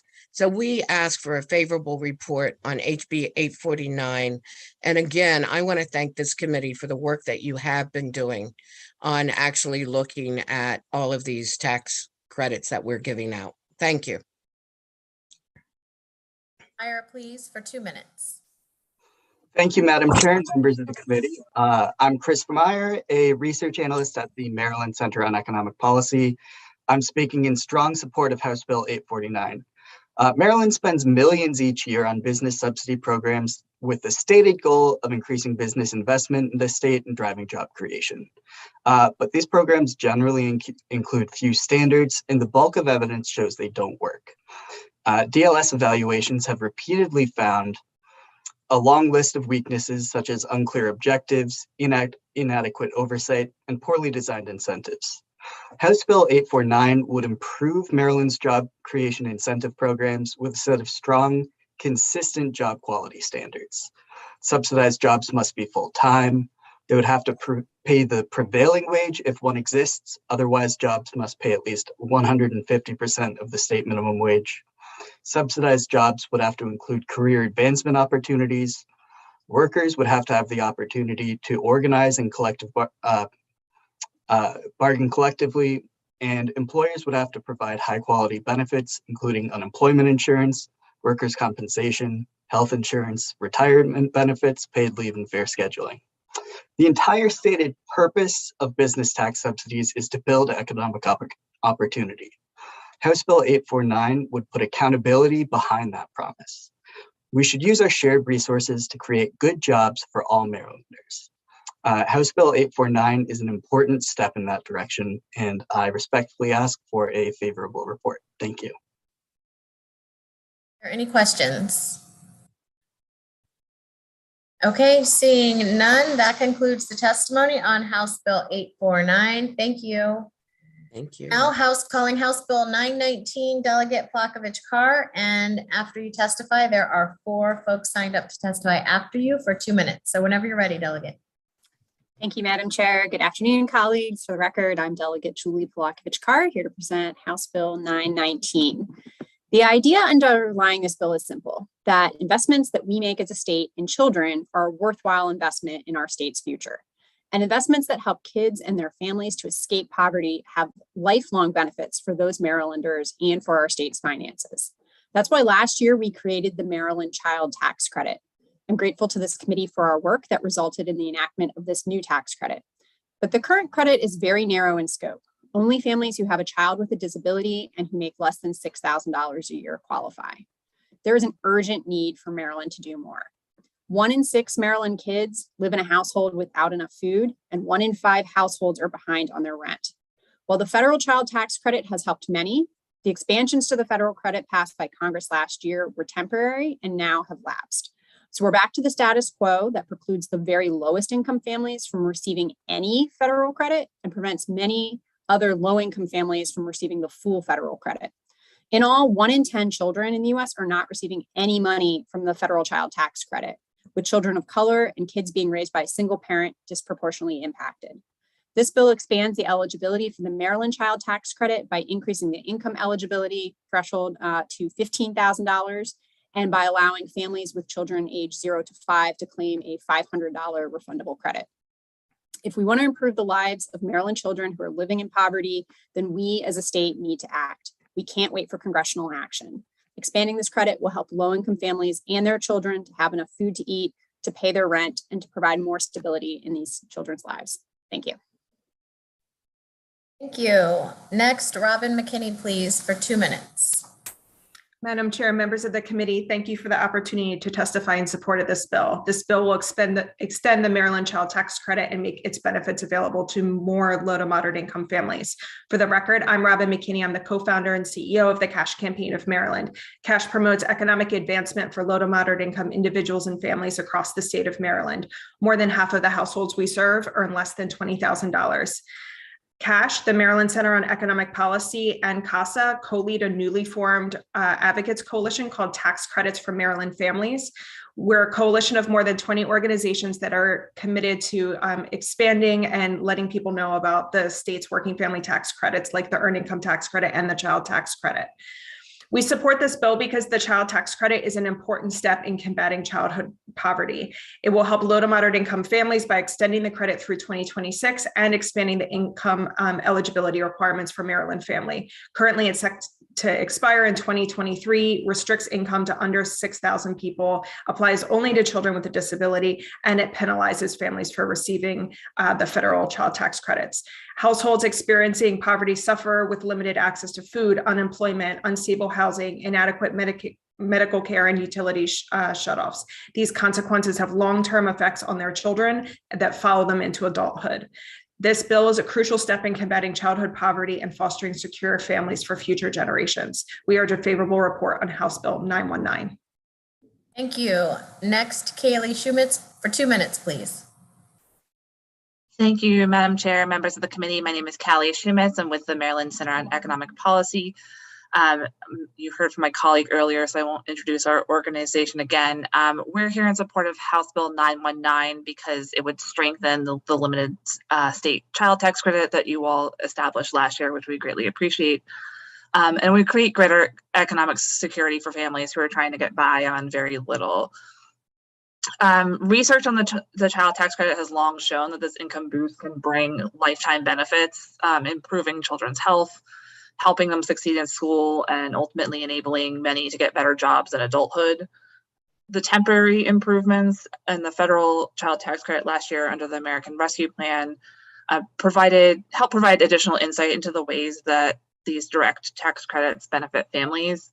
Census surveys conducted showed that nearly all families with incomes under $35,000 use their monthly child tax credit payments for basic household expenses, including food, utilities, rent, mortgage payments, clothing, and education expenses. That's why investments in working family tax credits like the child tax credit have broader economic benefits as well. So the families that receive it are likely to immediately spend it at businesses in their local communities to meet their household needs. Unfortunately, as Delegate Carr mentioned, Congress has not renewed the expanded child tax credit despite the many demonstrated benefits in reducing childhood poverty.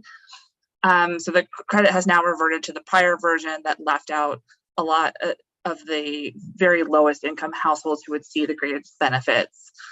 This House Bill 919 helps address this gap and by providing a $500 refundable tax credit for the very lowest income households that include young children. You know, we all benefit when Maryland families experience greater economic security. House Bill 919 will provide a meaningful increase in economic stability for tens of thousands of Maryland families, and we would ask for a favorable report. Thank you. Thank you. Next, Shamoya Gardner, please, for 2 minutes. Good afternoon, Chair Atterbury, Vice Chair Washington, and members of the House Ways and Means Committee. My name is Shamoya Gardner. I'm the Executive Director of Strong Schools Maryland, here in amended support of House Bill 919. We support the bill's intent to expand eligibility for the state child tax credit to more families, especially as real poverty continues to grow faster than we can actually measure it. We offer several amendments to broaden the positive intent of this bill. First, require the Comptroller's Office to publicize this eligibility shift in the top 5 spoken languages in the state. Second, require partnerships such as one with the State Department of Education to share this information with childcare and early learning providers, particularly in Judy and Patty centers. And third, require the comptroller's office to seek partnerships with trusted messengers to ensure equitable access to the benefit for all who may qualify, especially those in communities that are threatened with their ability to remain with their families when fiscal benefits like tax credits come into question. We thank Delegate Carr for introducing legislation that aims to support families. We view its intent as being aligned with the Blueprint's desire to mitigate the impact of familial poverty on student success and urge the committee to amend and favorably move this bill. Thank you.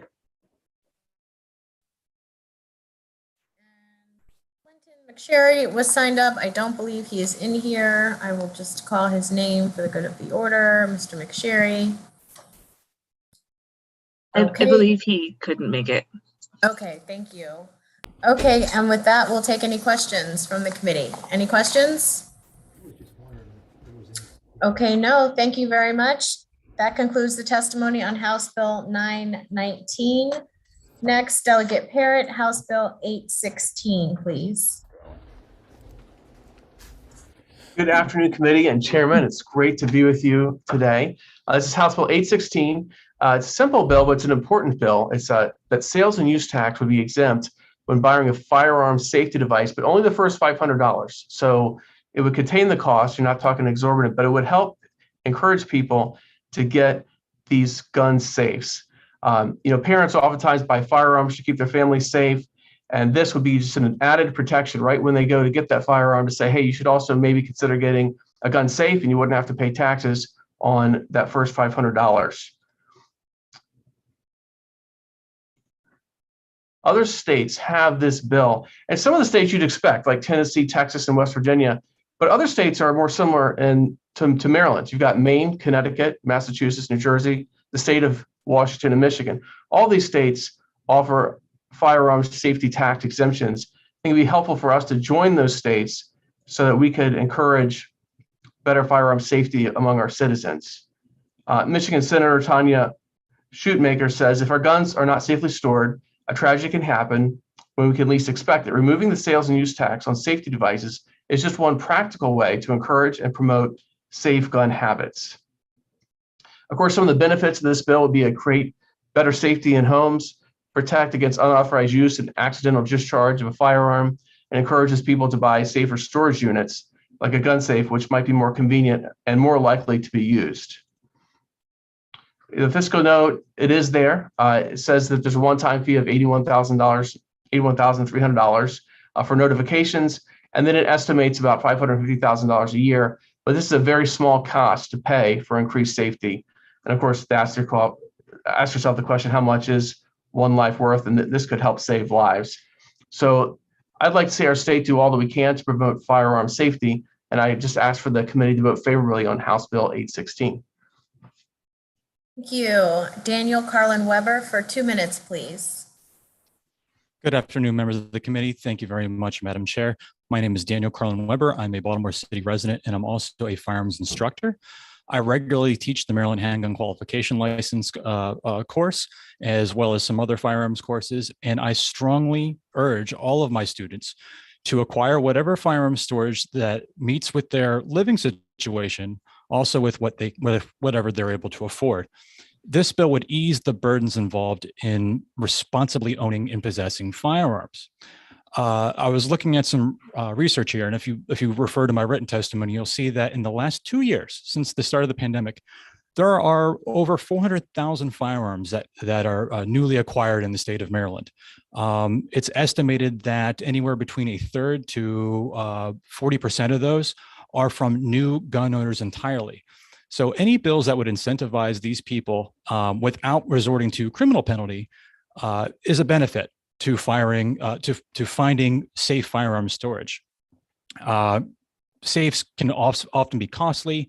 If you want a safe, something to put big long guns in and that sort, that's something we're usually talking about $1,000. Lockers can cost a couple $100. Other devices can get up there in cost as well. So anything you can do to ease the burden to incentivize people to responsibly store their firearms is just simply a good idea. I echo a lot of the same things said by Delegate Parrott, and I appreciate the sponsors introducing this bill. With that, I yield my time. Thank you very much.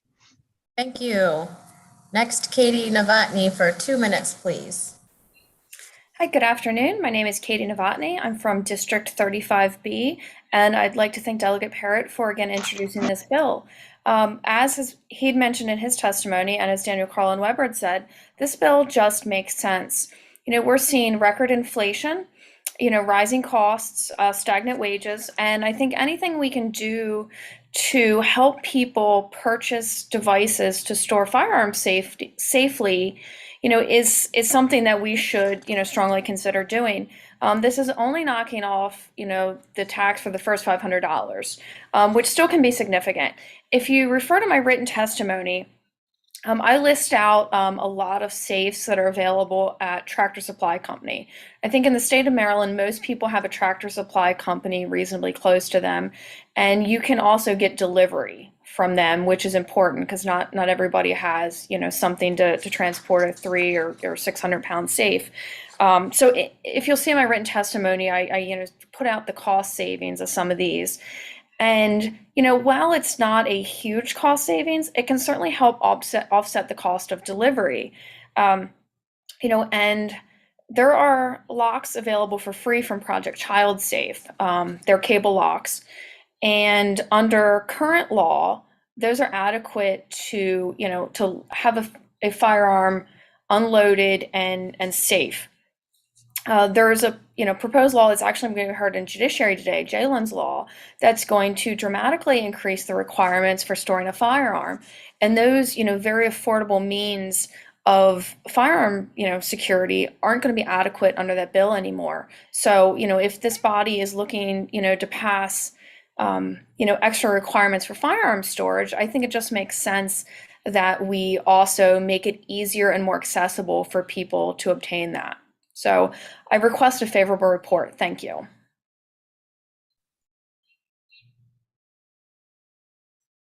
Sponsor or for any of the witnesses? Okay, seeing none, that concludes the testimony on House Bill 816. And calling House Bill 841, Delegate Chi, and after you, there are 7 individuals signed up to testify who will have 2 minutes each. So whenever you're ready, Delegate Chi. Thank you, Madam Chair and the members of the Ways and Means Committee. I am Delegate Lily Chi here to present HB 841. Section 179 of the Federal Internal Revenue Code allows manufacturers to take an immediate tax deduction for business expenses related to depreciable assets, such as equipment that manufacturers need for production. But Maryland currently only allows manufacturers to deduct up to $25,000 a year. HB 841 simply conforms Maryland's equipment depreciation schedule for manufacturers with the federal depreciation schedule. So businesses manufacturers in particular in Maryland, can reinvest the funds more quickly to stay competitive both nationally and internationally and meet the demands of the fast evolving manufacturing industries. As this committee recalls, last year, the Maryland legislature established a statewide work group called the Transforming Manufacturing in the Digital Economy, which I proudly chair on behalf of the legislature after being appointed by the speaker. We've been working hard for the past 6 months to look at other states' best practices and look at how we can help grow our home-based Maryland manufacturing, especially given the global supply chain crisis, as you are all aware. And after 6 months of hard work, everyone on the work group agrees that this would be a great idea to advance. You may be surprised that Maryland actually already allows manufacturers to take advantage of this accelerated depreciation by conforming with the federal schedule if the equipment they purchased was put in use before January 1st, 2019. It is called More Jobs for Marylanders program that was rolled out in 2017 by the administration. But the fact that most of the longtime Maryland manufacturing companies that are paying close attention to such matters know nothing about this program tells us that we need this legislation to codify this good practice so more companies can learn about it and take advantage of it. So please keep that in mind as you evaluate the fiscal impact.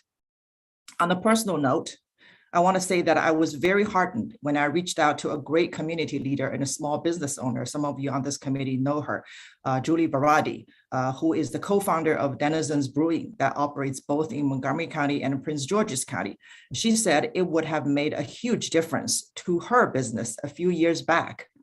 It might be too late for her and her business, but hopefully we can help other growing small businesses and join the majority of the states to give back to the companies what they are already entitled to sooner, so they can invest in productions and create more quality jobs in Maryland. So finally, I just want to express my sincere appreciation for my work group members for their tremendous hard work and their public service to the state of Maryland, and for their great ideas that we're trying to advance in this legislative session. And I also want to appreciate the Maryland Department of Labor for their very well-crafted and thoughtful letter of information. And with that, I thank you, and I would urge you a favorable report. Delegate Chi. Next, Michael Galazio for 2 minutes, please. Thank you. My name is Mike Galeazzo. I'm the president of the Regional Manufacturing Institute of Maryland. And I want to thank Delegate Chi for introducing this bill, but I also want to thank her because it was RMI that helped write that proposal to create the work group. And she was the sponsor of that group and allowed us to have this wonderful work group today. I'm going to be very brief because we have some private sector members I think they could talk in greater detail.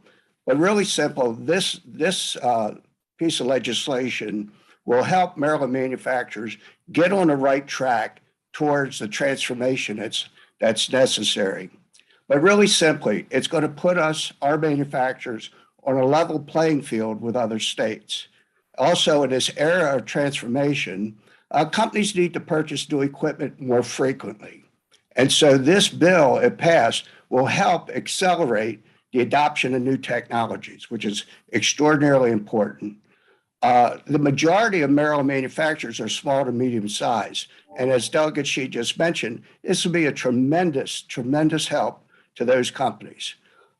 Finally, I just want to add this point. RMI is a very strong advocate of growing our minority manufacturing base. Members of RMI who represent the minority manufacturers see this as a really important next step in helping them to be more competitive. So obviously I do support this bill, and I hope that you all will find it something that you understand is very valuable, and I ask you to please support this bill. Thank you. Thank you. Next, Drew Greenblatt. Is he on? I think he actually cannot make it if it's after 3. I think he has Okay. to leave. Yeah, at 3. Sorry. Okay, thank you. Jack Weber, please, for 2 minutes. Certainly. Thank you. Thank you very much for this opportunity, and thank you, Delegate Chi, as well, for your leadership.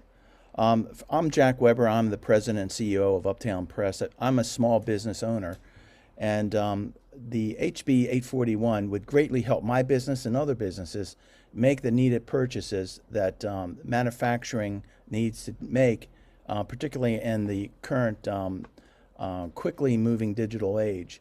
And also by being able to mirror exactly the current IRS 179 code for depreciation. I also submitted some written testimony in advance of this as well.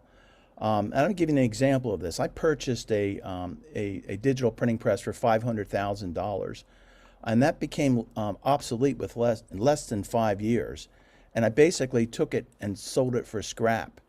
So oftentimes the equipment that I'm currently purchasing doesn't have that long shelf life as it had before.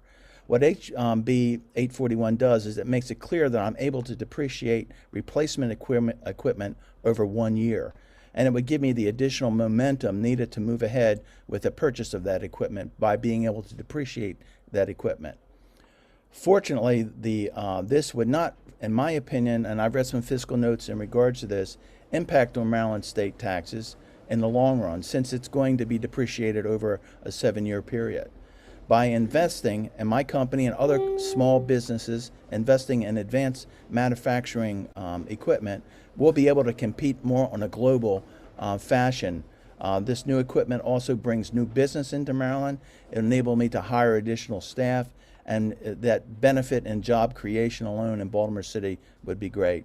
I believe that HB 841 is a win-win opportunity, and hopeful that HB 401 will pass and you find favor with it and give support as we move forward to allow this accelerated depreciation. Thank you.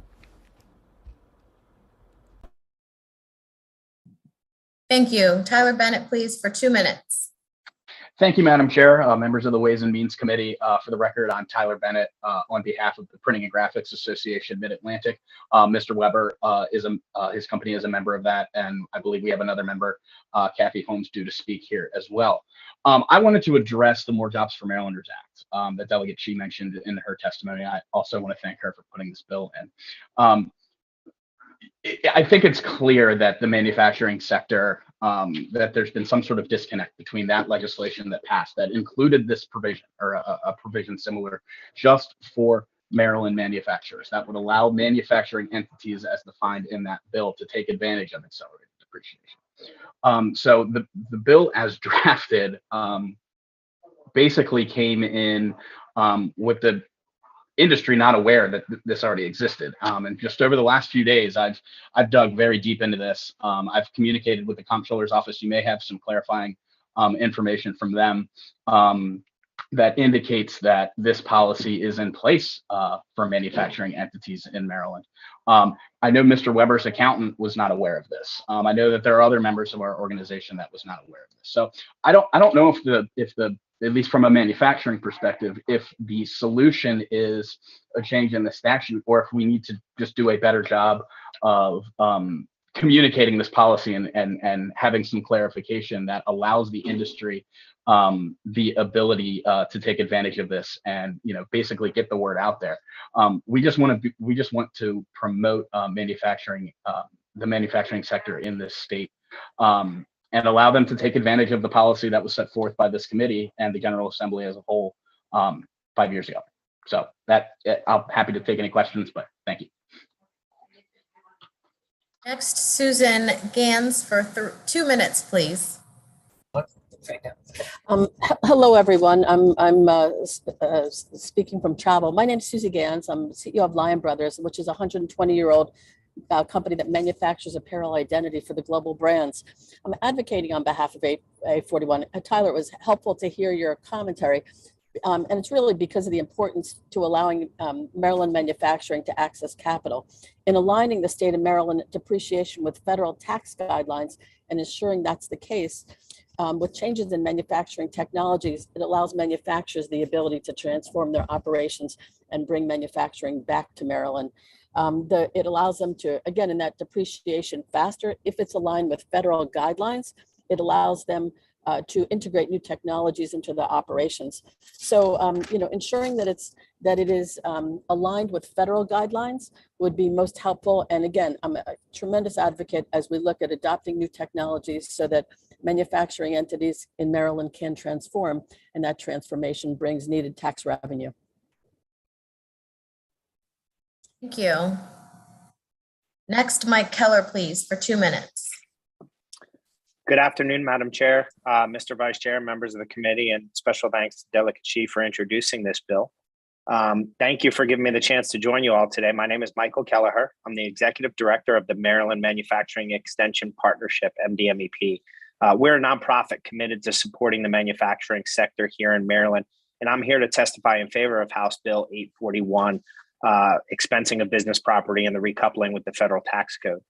Annually, my organization has the privilege of working with the nearly 4,000 manufacturers that we have here in Maryland, the majority of which are small and mid-size or very small manufacturers. And these companies continually voice the concern and the challenge of supporting the costs of upgrading, improving, and adding new technology and equipment so that they're able to continue to compete on the global scale. The current Maryland tax laws place our manufacturers at a disadvantage compared to their competitors in the neighboring states throughout the Mid-Atlantic, as well as throughout the United States. businesses who are able to expense business property much more rapidly and at a much higher level. And so House Bill 841, if passed, will help level the playing field and most importantly, reduce the risk for these manufacturers, enabling them to realize the tax benefits of expensing this business property purchase in a manner that's consistent with the federal tax law. It will increase their fiscal purchasing power and enable them to reinvest in their businesses so that they continue to remain competitive and grow their organizations. We know and we believe that these manufacturers will continue to make new investments into their business to keep up with the changes in technology, and it will spark long-term economic growth throughout Maryland. And for these reasons, we would ask a favorable report on House Bill 841. Thank you. Finally, Catherine Holmes, please, for 2 minutes. Hi, I'm Catherine Holmes with K&W Finishing, a small manufacturing company in Baltimore, Maryland, Baltimore City. We employ 45 employees, more if we could actually find them. Our industry is printing, and we sell labor and machine time, converting our customers' printed sheets into usable products like pocket folders and booklets. We're at a serious competitive disadvantage when compared to surrounding states because we sell labor, and the minimum wage in Pennsylvania is only $7.25 an hour. My Pennsylvania customers tell me that our prices are ridiculous. Because of this competitive disadvantage, we need to invest in equipment that helps us become more efficient and aligns more with today's worker and higher wages. Updated equipment can be operated by today's worker who is more comfortable working with the computer rather than their hands. Passing this bill would help by reducing the upfront costs of investing, freeing up cash flow for other needs. The updated equipment also depreciates faster than the 1960s equipment that we're currently using. While Maryland does allow manufacturers a more generous depreciation write-off, this information is not well communicated, and many of our accountants don't even know about it. Maryland's depreciation limits are significantly lower than federal limits. Mirroring the federal program would also simplify tax return preparation. The purpose is to incentivize. If businesses were allowed an increase in the immediate deduction, our industry would be afforded the ability to make capital investments more quickly than they otherwise could. With the greater ease in capital investment, productivity increases and businesses are able to grow, which is in everyone's best interest. I urge you to vote favorable on this bill. Thank you. Are there any questions for Delegate Chi or any of the witnesses? Okay, seeing no questions. Thank you, Delegate Chi. That concludes the testimony on House Bill 841. And our last bill of the day, Mr. Majority Leader, House Bill 791. Thank you, Madam Chair. And this last bill of the day should be a fairly straightforward one. It's another corrective bill. Members of the committee will remember that a couple years ago, we modernized Maryland's sales tax to account for the fact that a lot of products that used to be sold in a physical form, like a book and a movie, were not being taxed in the digital form. And so we modernized our sales tax code. As with any significant transition in taxes, there are issues of clarification that come up as that shift in taxation is being implemented. This bill is the product of continued conversations between taxpayers, the comptroller's office, and legislative folks about exactly how to implement that bill in some very specific circumstances related to the digital sales tax. So it essentially does two things. First of all, it clarifies that the purchase of computer software, software as a service, and other similar service models used in an enterprise computer system where the software is purchased exclusively for commercial services remains non-taxable, which was the original intent of the bill. There's a clarification of that. And it also clarifies that purchases of self-created digital products used in advertising or marketing, such as digital photographs, video, music, where the advertiser holds a copyright or other intellectual property interest, remains non-taxable. So just a couple of clarifications to the tax code, and I'd urge the committee to give a favorable report. Thank you. Next, Nick Manis, please, for 2 minutes. Thank you, Madam Chairman, members of the committee. Nick Manis with Manis Canning here today representing Under Armour, and I will be very brief. I just wanted to introduce Lauren Pearl, who's the Senior Director of Global Tax for Under Armour, and she's here today at my request to testify in support of House Bill 791 And we want to thank Delegate Lutke for hearing our concerns and introducing the legislation. Thank you. Thank you. Next, Ms. Pearl for 2 minutes, please. Thank you, Madam Chair. Thank you, Nick. Thank you, members of the committee, for this opportunity. As Nick said, I'm Lauren Pearl. I head up the tax team at Under Armour. Under Armour is a global company employing 2,000 teammates within the state of Maryland. House Bill 791 is a needed clarification to the existing sales tax law. As Delegate Lutke mentioned, the Maryland General Assembly imposed sales tax on certain digital products sold to the general public, referred to as end users in the law. Under Armour supports House Bill 791 as it clarifies these two very important digital items remain exempt from Maryland sales and use tax. I call the things that are inputs to digital marketing and e-commerce digital inputs, and as Delegate Lutke mentioned, enterprise software. As many others are going to be addressing the important clarifications on enterprise software, I will focus on the digital inputs. Under Armour engages small to large design and marketing companies, including sole proprietors, to create digital inputs for use in our digital marketing, social media, and e-commerce. Under Armour utilizes these digital inputs to market and sell our tangible apparel and footwear. Digital inputs are distinguishable from stock photos and videos, as they are not sold to the general public. Rather, businesses directly engage for the creation of these digital inputs for use in their business advertising or e-commerce, and they own copyrights or other intellectual property for these inputs. Currently, there is significant uncertainty between purchasers and sellers related to digital input. As the result, many sellers, understandably out of the abundance of caution, incorrectly charge Maryland sales tax on any and all digital products and certain services. The proposed clarifying exemptions would remove this uncertainty.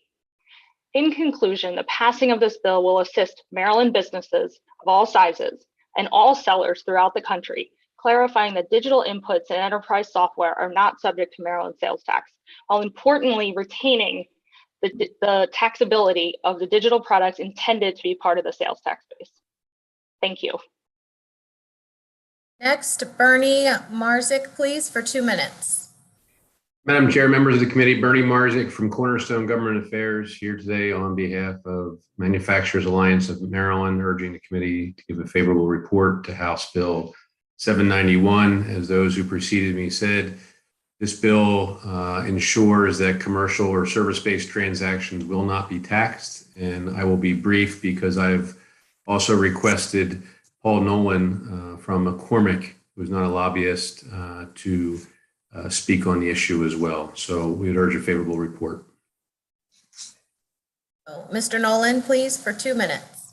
Thank you, Madam Chair, Mr. Vice Chair, members of the committee. I am Paul Nolan, Vice President of Tax, Government Affairs, and Strategic Real Estate for McCormick and Company, Inc. At McCormick, we have a passion for flavor. We have an array of your favorite flavor products, from herbs and spices to Old Bay, Frank's Red Hot Sauce, Stubbs Barbecue, French's Mustard, and Cholula Hot Sauce, just acquired a couple years ago. We also provide flavor across the food industry. In addition to being a Maryland manufacturer, we are a global company with $6.3 billion in revenue, and we operate in 40+ countries. And our global headquarters and our heritage is located here in Maryland. We also are deploying a significant SAP upgrade right now from those global headquarters. And the enactment of this digital legislation is part of the reason we're here to work with you for the clarification. This bill is an important clarification to the digital goods sales tax. Sales taxes are transactional taxes. They are intended to be clear and simple in their application. In this case, for software vendors, their customers, and the controller to administer. This clarification will make clear that enterprise software such as SAP applications are not subject to digital goods sales tax. This will address confusion in terms of the tax's scope, and also will reduce compliance burden for vendors, businesses, and the controller.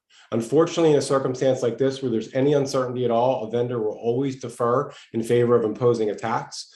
Customers like us are in the situation of having to explain why or how or where it shouldn't be. And then if not successful, refund claims follow. So the burden on the system of an ill-defined tax such as this is significant. I want to thank Delegate Lukey for his leadership in this area and also recognize the controller staff for the work they've done in the last year to try to clarify, but clearly we need this clarification. Madam Chair, I request a favorable report on this bill and thank you for your time. Thank you. And McCormick also has a very yummy pot roast for the crock pot, little bag of spices. Yay. So Thank you you for that. Next, Maddie Wojtek, please, for 2 minutes. Good afternoon, honorable members of the committee. My name is Maddie Wojtek here on behalf of the Maryland Chamber of Commerce in strong support of this legislation. I want to start by thanking the sponsor for this legislation, which simply alters the definition of a digital product to exclude certain products such as software, software as a service, or a product where the purchaser holds a copyright for that product.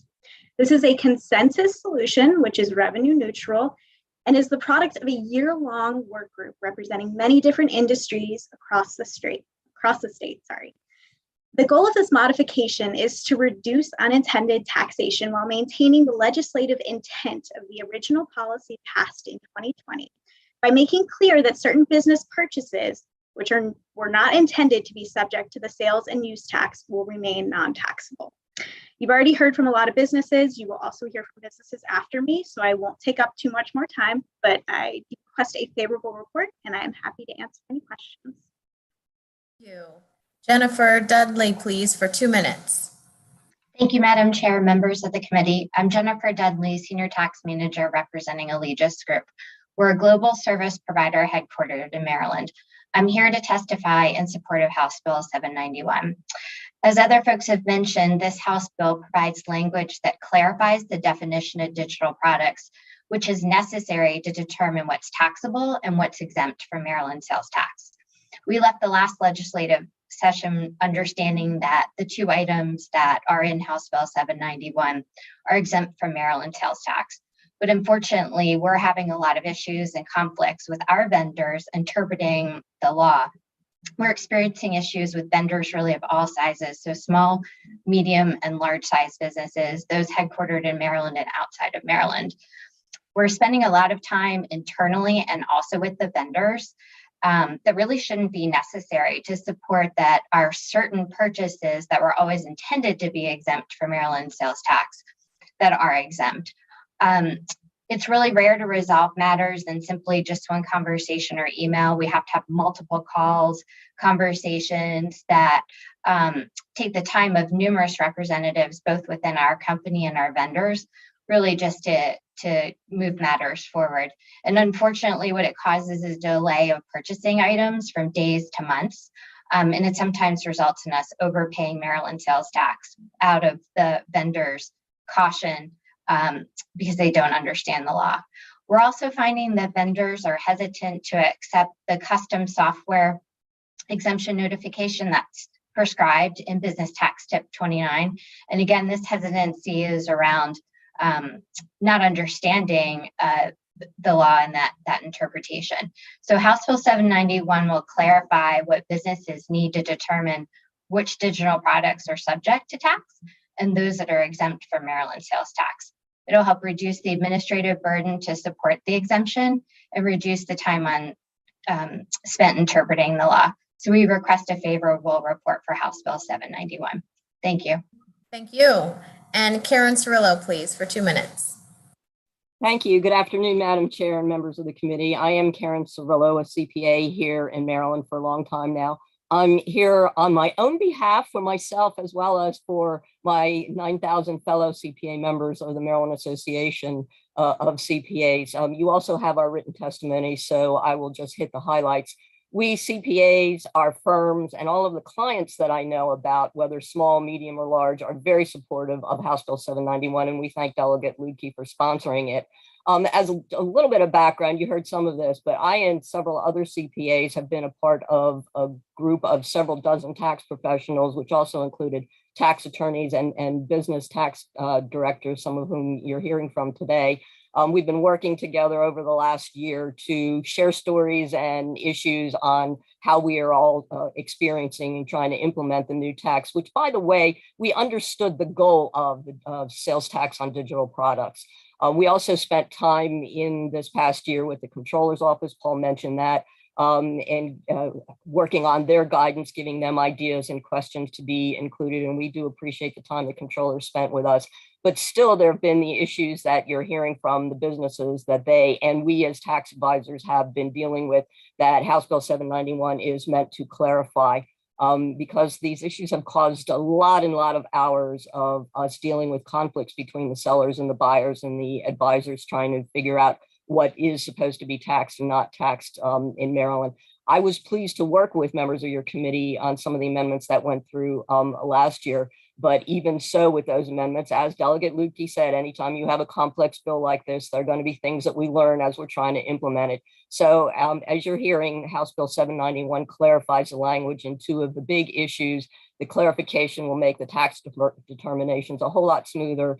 And we tax people can spend the time that we would save instead of spending it on these issues, spend it on several other tax matters that will have better production. So we respectfully ask for a favorable report of the bill. Thank you for your consideration. First question is from Delegate Buckle. Thank you, Madam Chair. So Delegate Lukey, as you well know, and most members of the committee know, I don't know much at all about technology, and I don't really understand half of what folks are talking about of what is and is not a digital input enterprise value system software, whatever the heck it was. But it sounds to me like the bill hits the sweet spot, and folks like the Chamber of Commerce, the Maryland Tech Council, people who we typically rely on from these industries all say that this is the right clarification and that it works for everyone going forward. So even with my complete dearth of technical knowledge of what in the world you're talking about, can I assume that this is a consensus bill that's both good for business, good for companies, and also, effectuates the revenue goals of what was intended? I think that's fair. I think it's good for taxpayers and the comptroller's office as well, because just as much time as gets sucked up in companies as they're trying to figure out how to comply with tax law, the comptroller staff spends a lot of time trying to interpret things and figure things out. So I think these clarifications are good for everyone. We haven't heard anybody who has any concerns about them. If you want to ever explain to me what enterprise development, digital input software, whatever that word salad thing was, if you want to explain that to me, actually, I'll take a pass on that. Just don't explain it to me. I'll trust you. I'll trust you guys. You're the experts. Thank you. Yeah. Other questions? Seeing no questions, that concludes the testimony on House Bill 791. Thank you, Delegate Lukey. Thank you, everyone, for coming to testify today. That concludes the bill hearings for the Ways and Means Committee today. We will resume bill hearings tomorrow at 1 p.m. And committee members, just for planning purposes, we will be having bill hearings on Friday after the floor session. Thank you. Have a great evening. Hold on, local revenues. Let's meet right after this. Madam Chair. Yes, ma'am. Once we go off live stream, I'd like to have a moment, please, with the committee. Yes, ma'am. Haley, can we go off stream and let's let everyone else